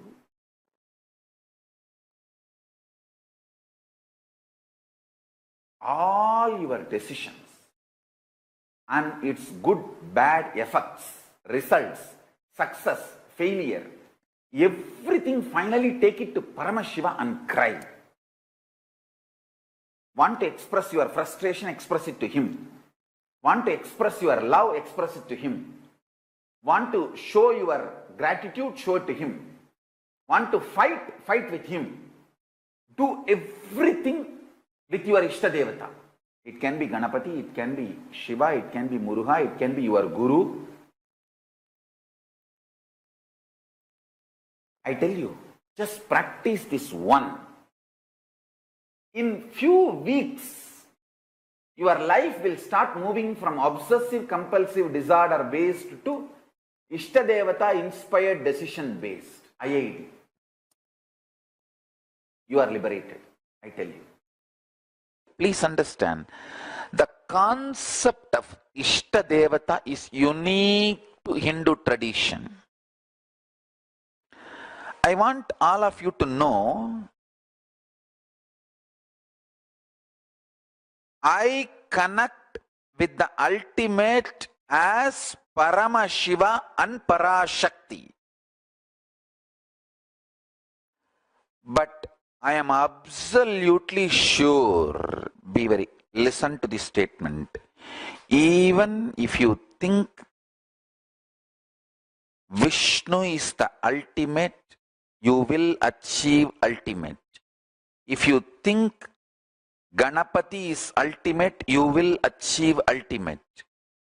If you think Parashakti is ultimate, you will achieve ultimate. If you think Subramanya is ultimate, you will achieve ultimate. If you think Surya is ultimate, you will achieve ultimate. Please understand. Parabrahma, Paramashiva, Parashakti, Paramapadam of Vishnu. All this leads you to the ultimate, makes you experience ultimate. Please understand. The truth of Ishtadevata is unique to Hinduism. Let me tell you very clearly, I am revealing this truth, the ultimate secret, with the permission of Paramashiva, with the blessings of Kalabhairava. It is the truth as it is. Never ever worry which form of the God you are worshipping or connected.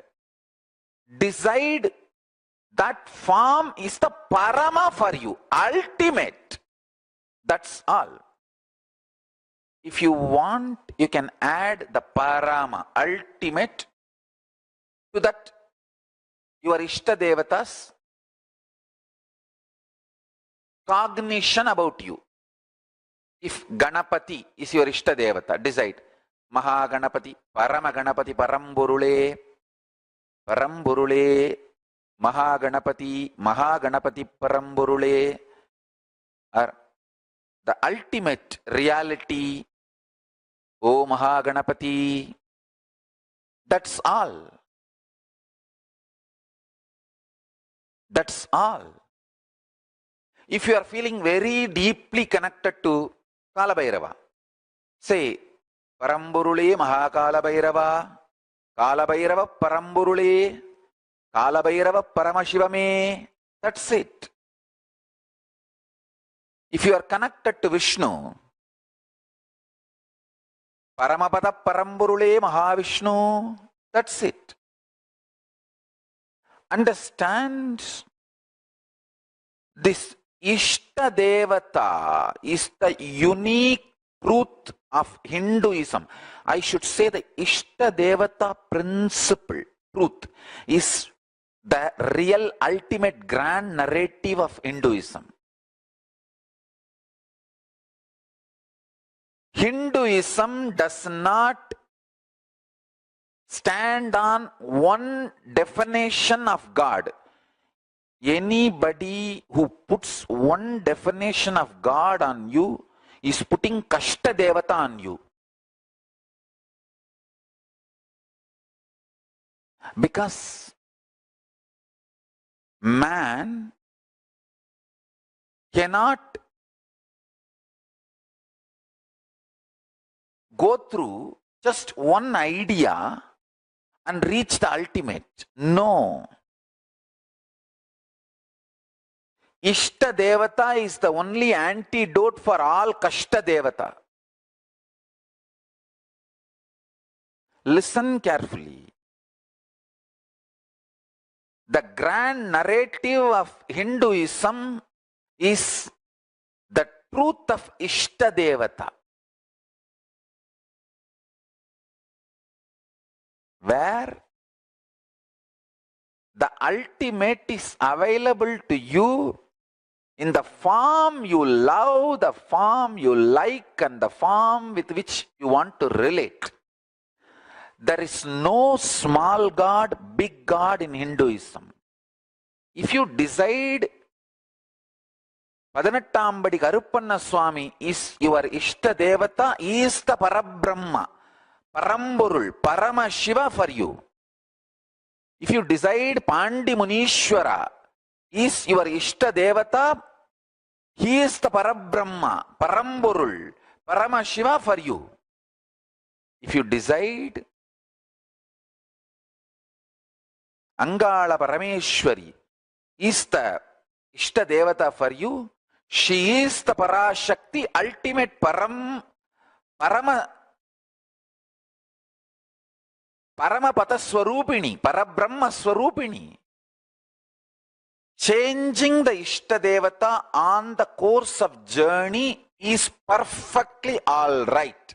Nothing wrong.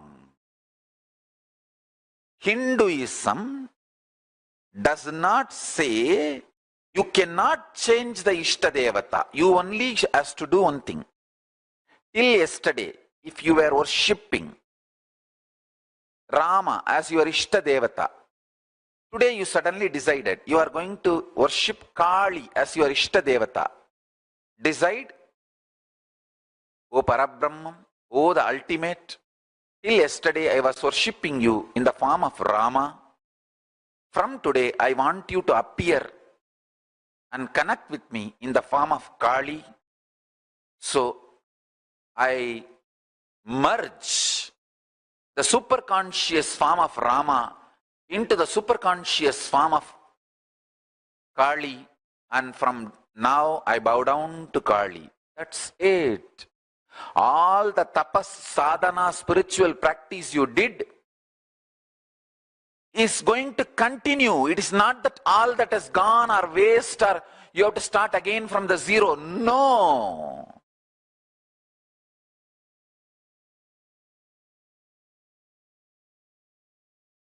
I am telling you from my experience. Just merge immediately the same strength with which you had darshan of Rama in your inner space. You will see Kali appears. The principle of Ishta Devata is one of the ultimate truth revealed in Veda Agamic scriptures.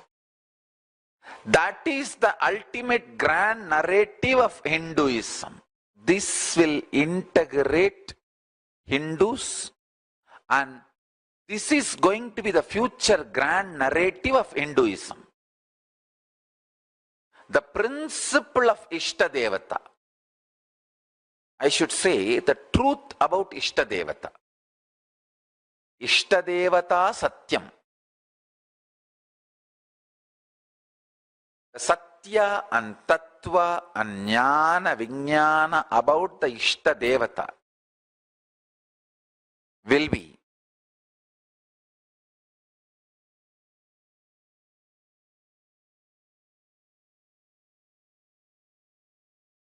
the ultimate real grand narrative of Hinduism.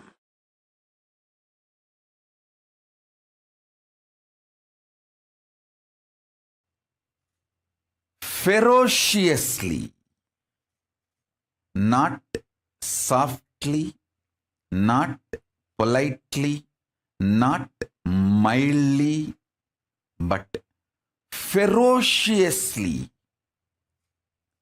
breaking the obsessive, compulsive, reactionary patterns is power manifestation.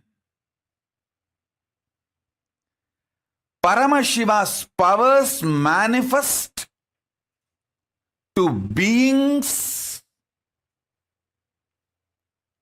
who powerfully, ferociously break obsessive, compulsive, reactionary patterns.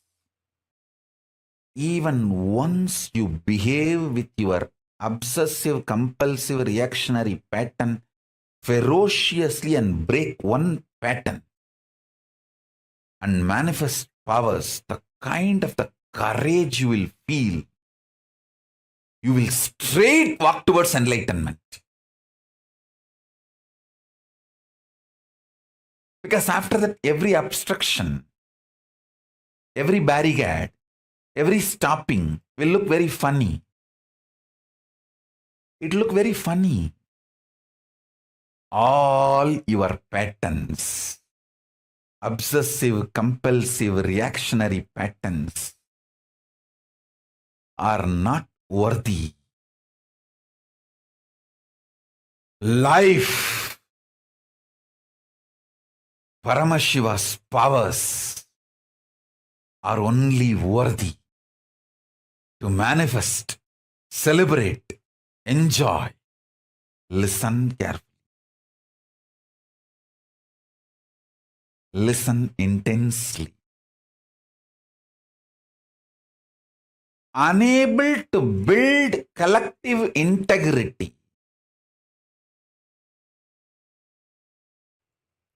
is just because of your obsessive, compulsive, reactionary pattern.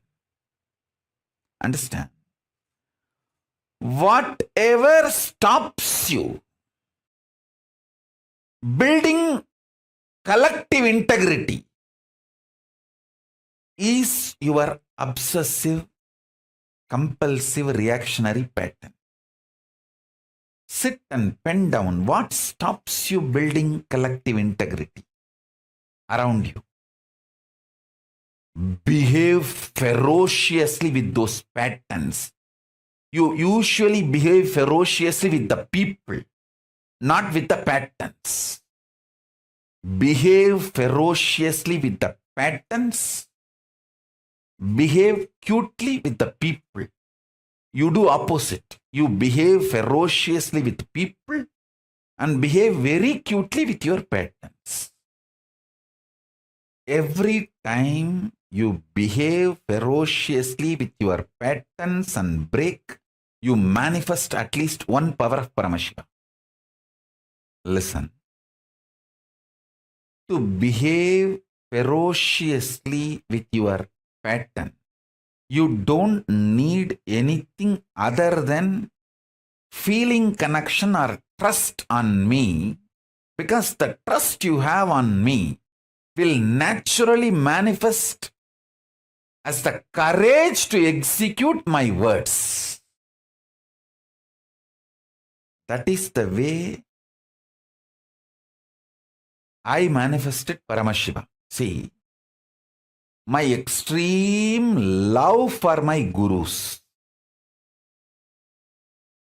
my extreme love for my gurus.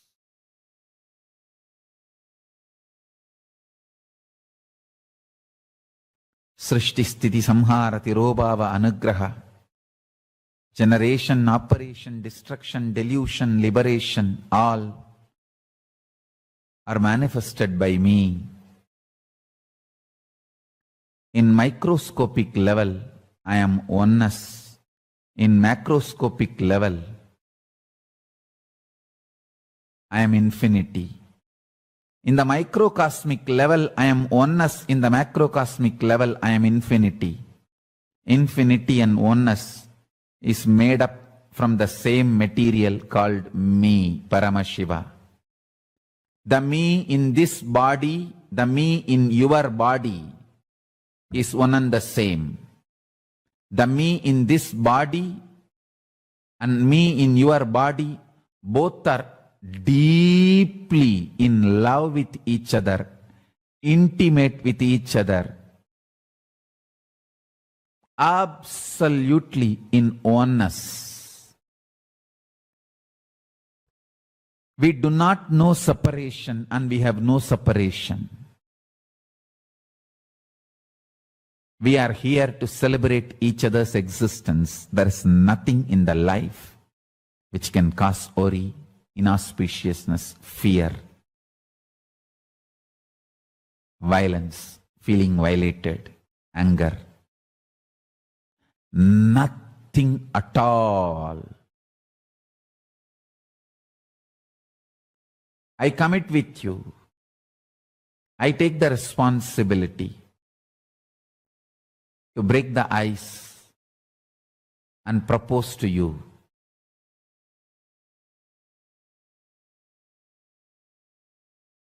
Let's celebrate our life together.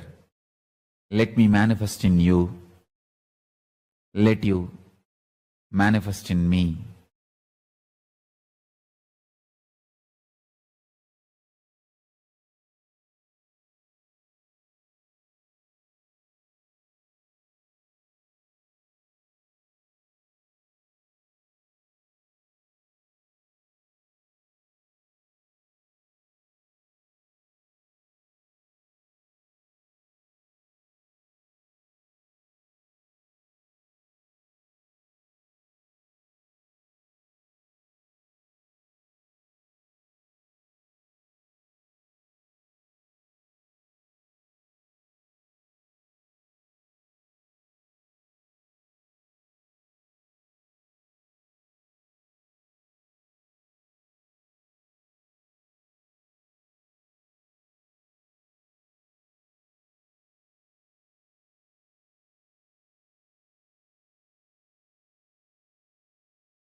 liberating yourself from the obsessive compulsive reactionary patterns.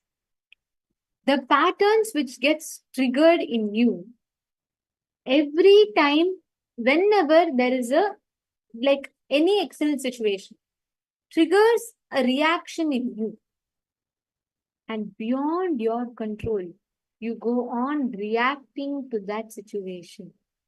Actually, here what Swamiji revealed about the obsessive compulsive reactionary pattern, all the compulsive thought currents that we cherish, which is you don't even know why you react a certain way. How many of you have had this situation where sometimes even you will not know why you react or respond a certain way, and you would have gone all out, fought and everything in that situation. After that, you will think about it.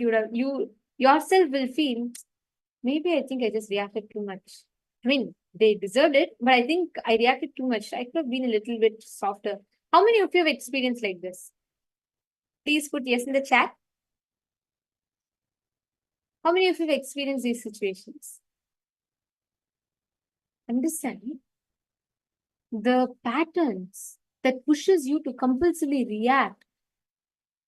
All the patterns that disturbs your space of completion is a compulsive thought, compulsive pattern, which keeps running again and again and again. And anything which disturbs your integrity is your compulsive behavior pattern. Like, for example, every time you decide, no, I am going to follow a strict diet, or I am going to follow a strict regime, I'm going to do make sure I do my workout properly. And the part of you that gets convinced and reacts or responds to the situation, giving some reason, and then you feel like it's okay, fine, just this one time, and you break it. That is exactly how compulsive pattern starts in you. Understand, there's a very beautiful incident I remember. Swamiji tells in this incident is actually there in Gospel of Living Enlightenment book as well. One day a boy came to Swamiji and he said, Swamiji, I'm a chain smoker. Young boy, just 19 years old. He comes to Swamiji and he says, Swamiji, I'm a chain smoker. Every day I smoke at least 10 to 12 cigarettes. And large number of cigarettes. And he said, he asked Swamiji, please, can you heal me from this? And he said, he was expressing to Swamiji how his parents had tried, so many people have tried, and nothing is making him stop. He's been to rehabs, and every time he just falls back into this pattern again and again and again. Swamiji looked at him and Swamiji said, all right. Swamiji asked, just go back and see why exactly you started smoking. The first time you picked up cigarette, why exactly did you pick up a cigarette? Then he said, he remembered back and he said there was once where his father told a no to him, and he just wanted to prove to his dad that he is capable enough to make his decision. He doesn't need to listen to his father. And just to give that attitude back to his father, he picked up the cigarette. And then Swamiji said, all right, remember this. And now I want you to go and pick up a cigarette and smoke. And you're going to do it consciously. The same thing every time that you do. Do the same thing now. But this one time, just be conscious about it. Do it consciously. This boy was very confused. And he said, okay, Swamiji, and he went. He picked up the cigarette. He tried smoking. He took one breath, second inhalation. After that, he dropped the cigarette. He was not able to smoke anymore. And his addiction to cigarettes completely went. Even he was shocked. Even he asked, he is not understanding what was happening to him. And then he came back to Swamiji and he told Swamiji, automatically, I just did what Swamiji told, and automatically I'm not able to smoke cigarettes anymore at all. And Swamiji asked, what did you do when you were smoking? He said, Swamiji, I remembered what I told Swamiji about, I did it just to spite my father. And then this time when I was conscious, I saw what was happening to my system, and I'm not able to do it to myself just because I got angry with my father for something very silly at a young age. And I cannot destroy my body for it. And automatically he completely dropped his addiction. The addiction dropped him. Swamiji beautifully tells, all your obsessive patterns are like this. Some small incompletion triggers you, makes you do drastic life negative decisions. Sometimes people go, there's another incident that happened where, one person came to Swamiji and he said, Swamiji, I want to divorce my wife. Please bless me. Swamiji was surprised. People usually come to Swamiji for blessings for marriage. But here someone is asking for divorce. So Swamiji said, all right, let's attend to it. But tell me first why you want a divorce. This man was telling Swamiji, you don't know my wife. She is planning to kill me. She will poison me. She will throw acid on me. Swamiji is like, oh my God. Okay, these are big allegations. These are big statements. You first tell me what exactly is the reason. What is your exact problem? Let's try to solve it. Then the person told Swamiji that, Swamiji, today when my wife was, bringing coffee, hot coffee, she spilled the hot coffee little on me. And today she is spilling coffee, tomorrow she'll pour acid on me. I know her. I know this is how she's going to do. That is why I want to divorce her. Swamiji said, don't you see where a coffee is and what you're talking about is, and how do you think divorce is going to resolve it? And then he told Swamiji back, Swamiji, you don't know her. I remember. And Swamiji said he had literally like how they maintain accounts. Like that he maintained last 10 years of his life with his wife. All the things that she did. He went back all the way to their marriage. In Indian marriages, traditionally, they play just to make a more just to increase the camaraderie between the husband and wife. They make different games, right? So one such game is where they drop a ring in pot of water and they'll make who grabs the ring first. It's a game, friendly game, just to increase the friendliness between the bride and bridegroom. So this man went all the way to the marriage and he said, on the day of our marriage, when we were supposed to grab the ring, she scratched me with her nail. I knew that time itself she was not right. Swamiji said, for all the accounts that he has kept about his wife is should have actually gotten divorced from him for the kind of accounts that he was maintaining. Swamiji was telling beautifully how every single incident, incompletion, he built, making such a drastic conclusion, ready to even destroy a relationship that has been there for 10 years, just because pouring of one coffee by mistake triggered him. That is exactly how obsessive compulsive thought patterns triggers you to react. How many of you are understanding this?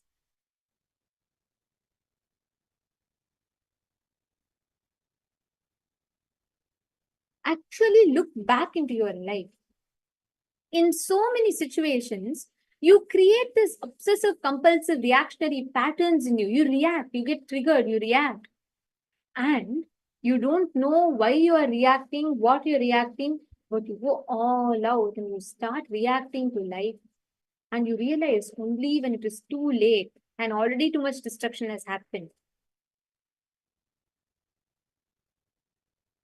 And each time when you allow this reaction to happen in you, listen very carefully.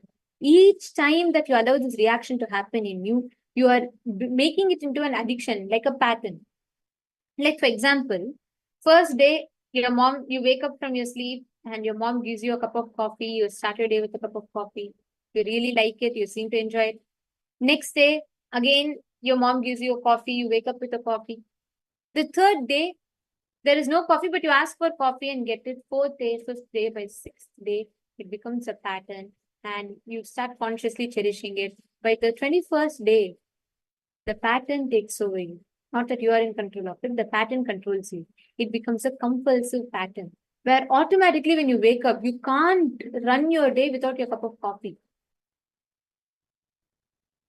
Understand, all these addictions are compulsive patterns which you obsess about, obsessive, compulsive, reactionary patterns. All these obsessive, compulsory, reactionary patterns sit inside you and drives you, like it doesn't allow you to logically think or rationalize. It keeps driving you, pushing you to make your decisions. And what happens beyond a certain point of time? You start making your life decisions only based on pattern. You put your life in autopilot mode. Your pattern drives it. I'm going to request all of you to sit now, pen down 5 obsessive compulsive reactionary pattern that you carry. Like, for example, every time someone gives you a timeline, you can't handle it. You're fine as long as there is no pressure, but the moment there is pressure, you can't handle it. Or same way, you're fine with anything, but when your food is not the way you want, it just messes up your whole day. Like this, write down 5 obsessive compulsive reactionary patterns that you're stuck with. I request each of you to please pen this down.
Please relax.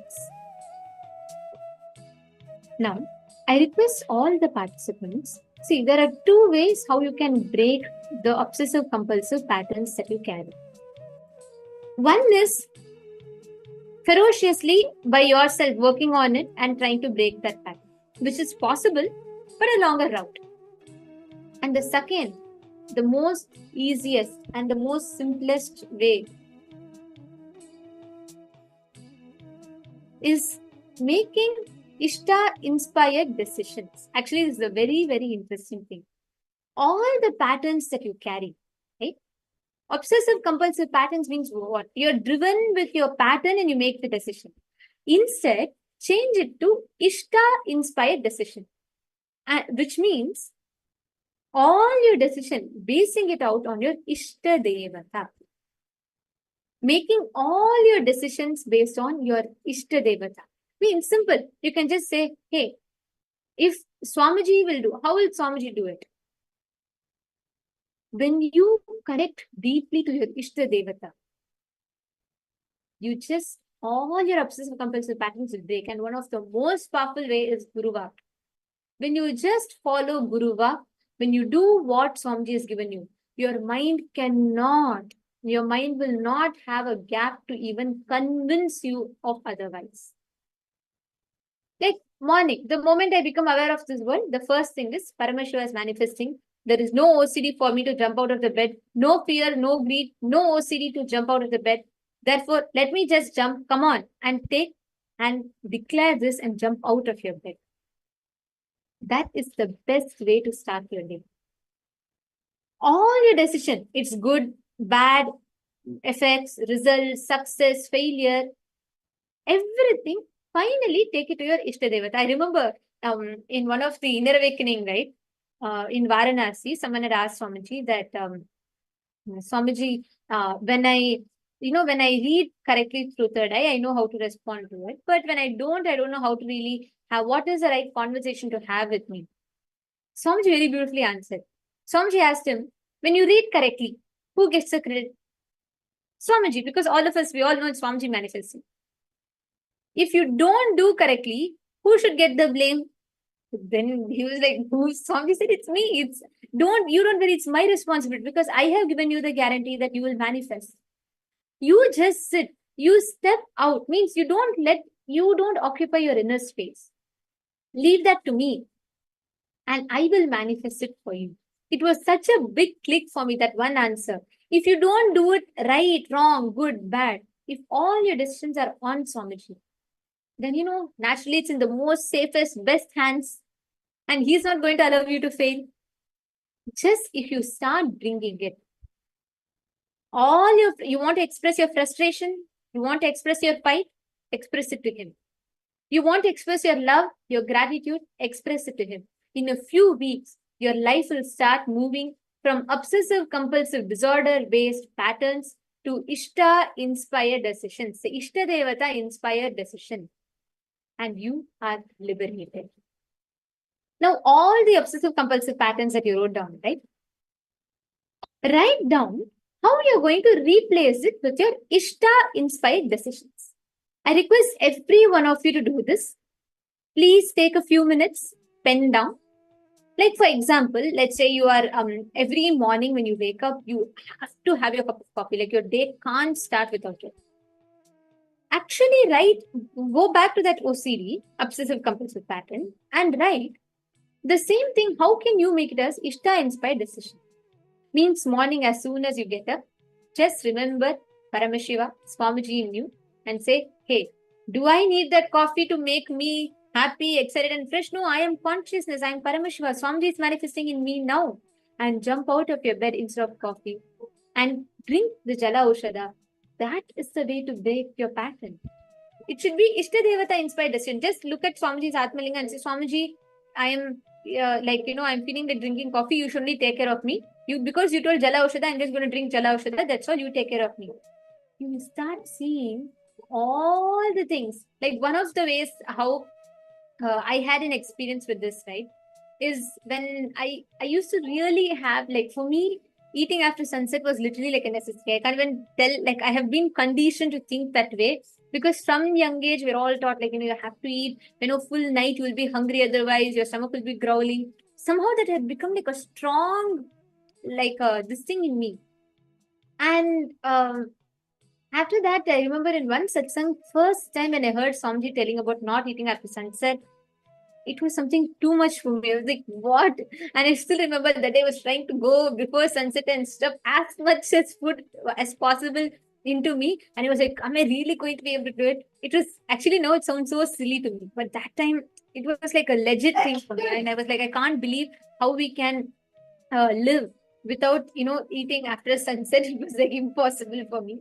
And after, one satsang Swamiji said, he just said, when you are putting the food down, Swamiji said your whole body will talk to you. Right? In that satsang, Swamiji is explaining, it's a very beautiful satsang that Swamiji is explaining about. Your whole body will actually talk. Every part of you will talk to you. You just need to listen to it. So Swamiji said, when you put the food into your mouth, listen to what your tongue is telling you. Listen to what your stomach is telling you.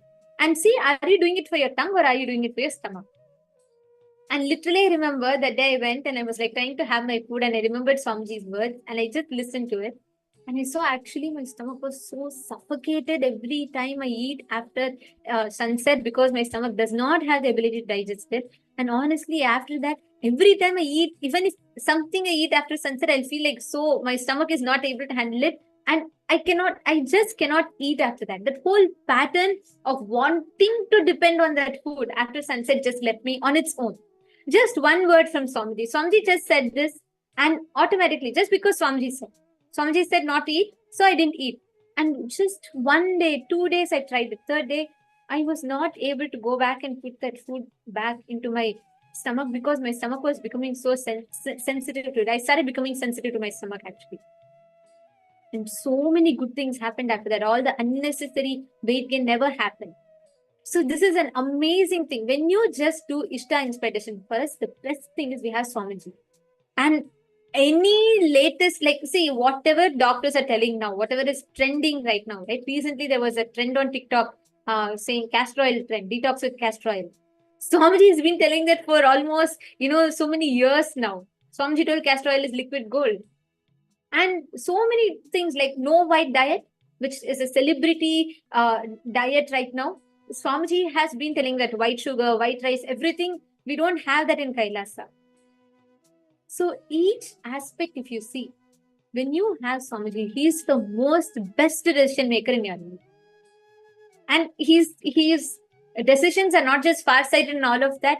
The most loving, the most compassionate, who understands you very well, who understands your mind very, very, very well. All the convincing thought currents in you, and still he gives you the best strategy and decisions. Just follow that, and you will see how all the obsessive compulsive patterns, you will just move out of it, and you will make liberated decisions, because you make Ishta inspired decisions. Now, for all the obsessive compulsive patterns you've written down, write down the Ishta inspired decisions you're going to follow. Please take a few minutes.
Mama,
please relax. Hope all of you have finished.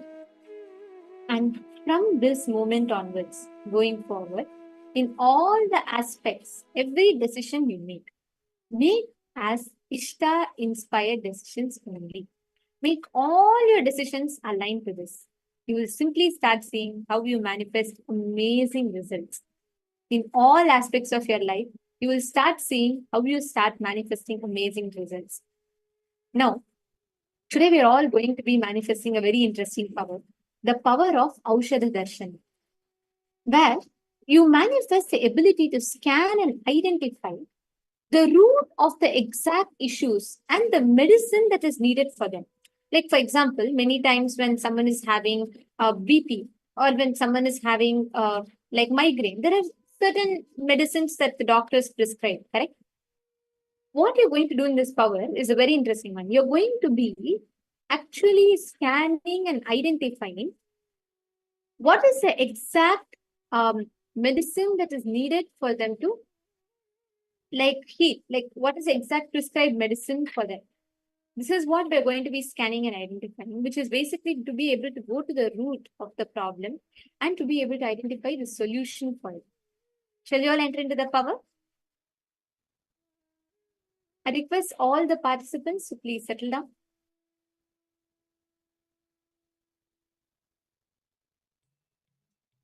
Now,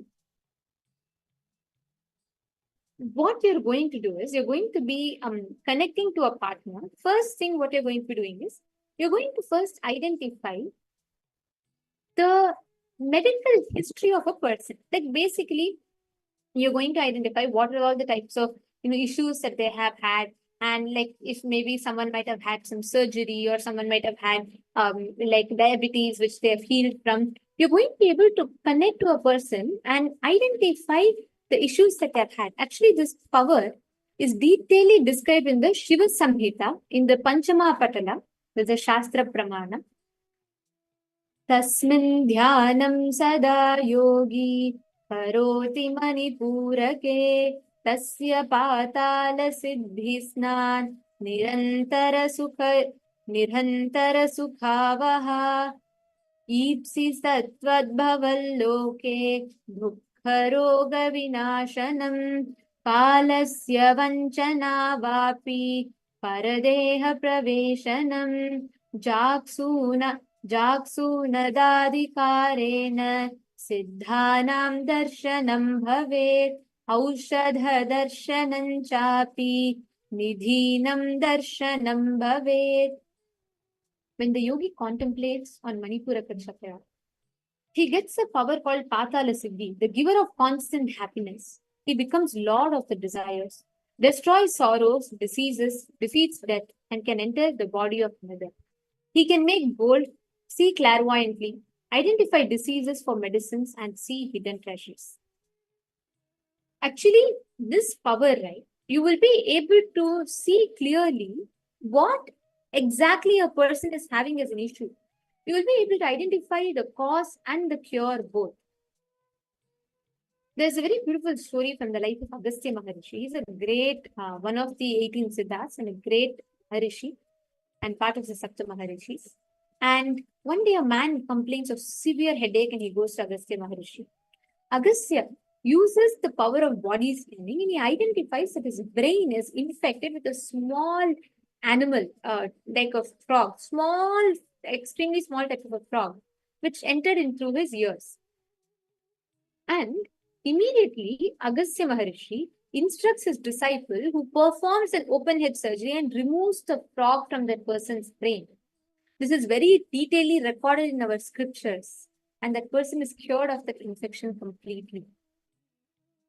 Your ability to identify any medicine, any ingredients of the medicine, and identify what is the exact issues that a person has. So the first thing you're going to be doing now is you're going to first manifest the power of being able to scan and identify what is the exact medical issues that a person has, any of your partner can give, and the prescribed medication for it.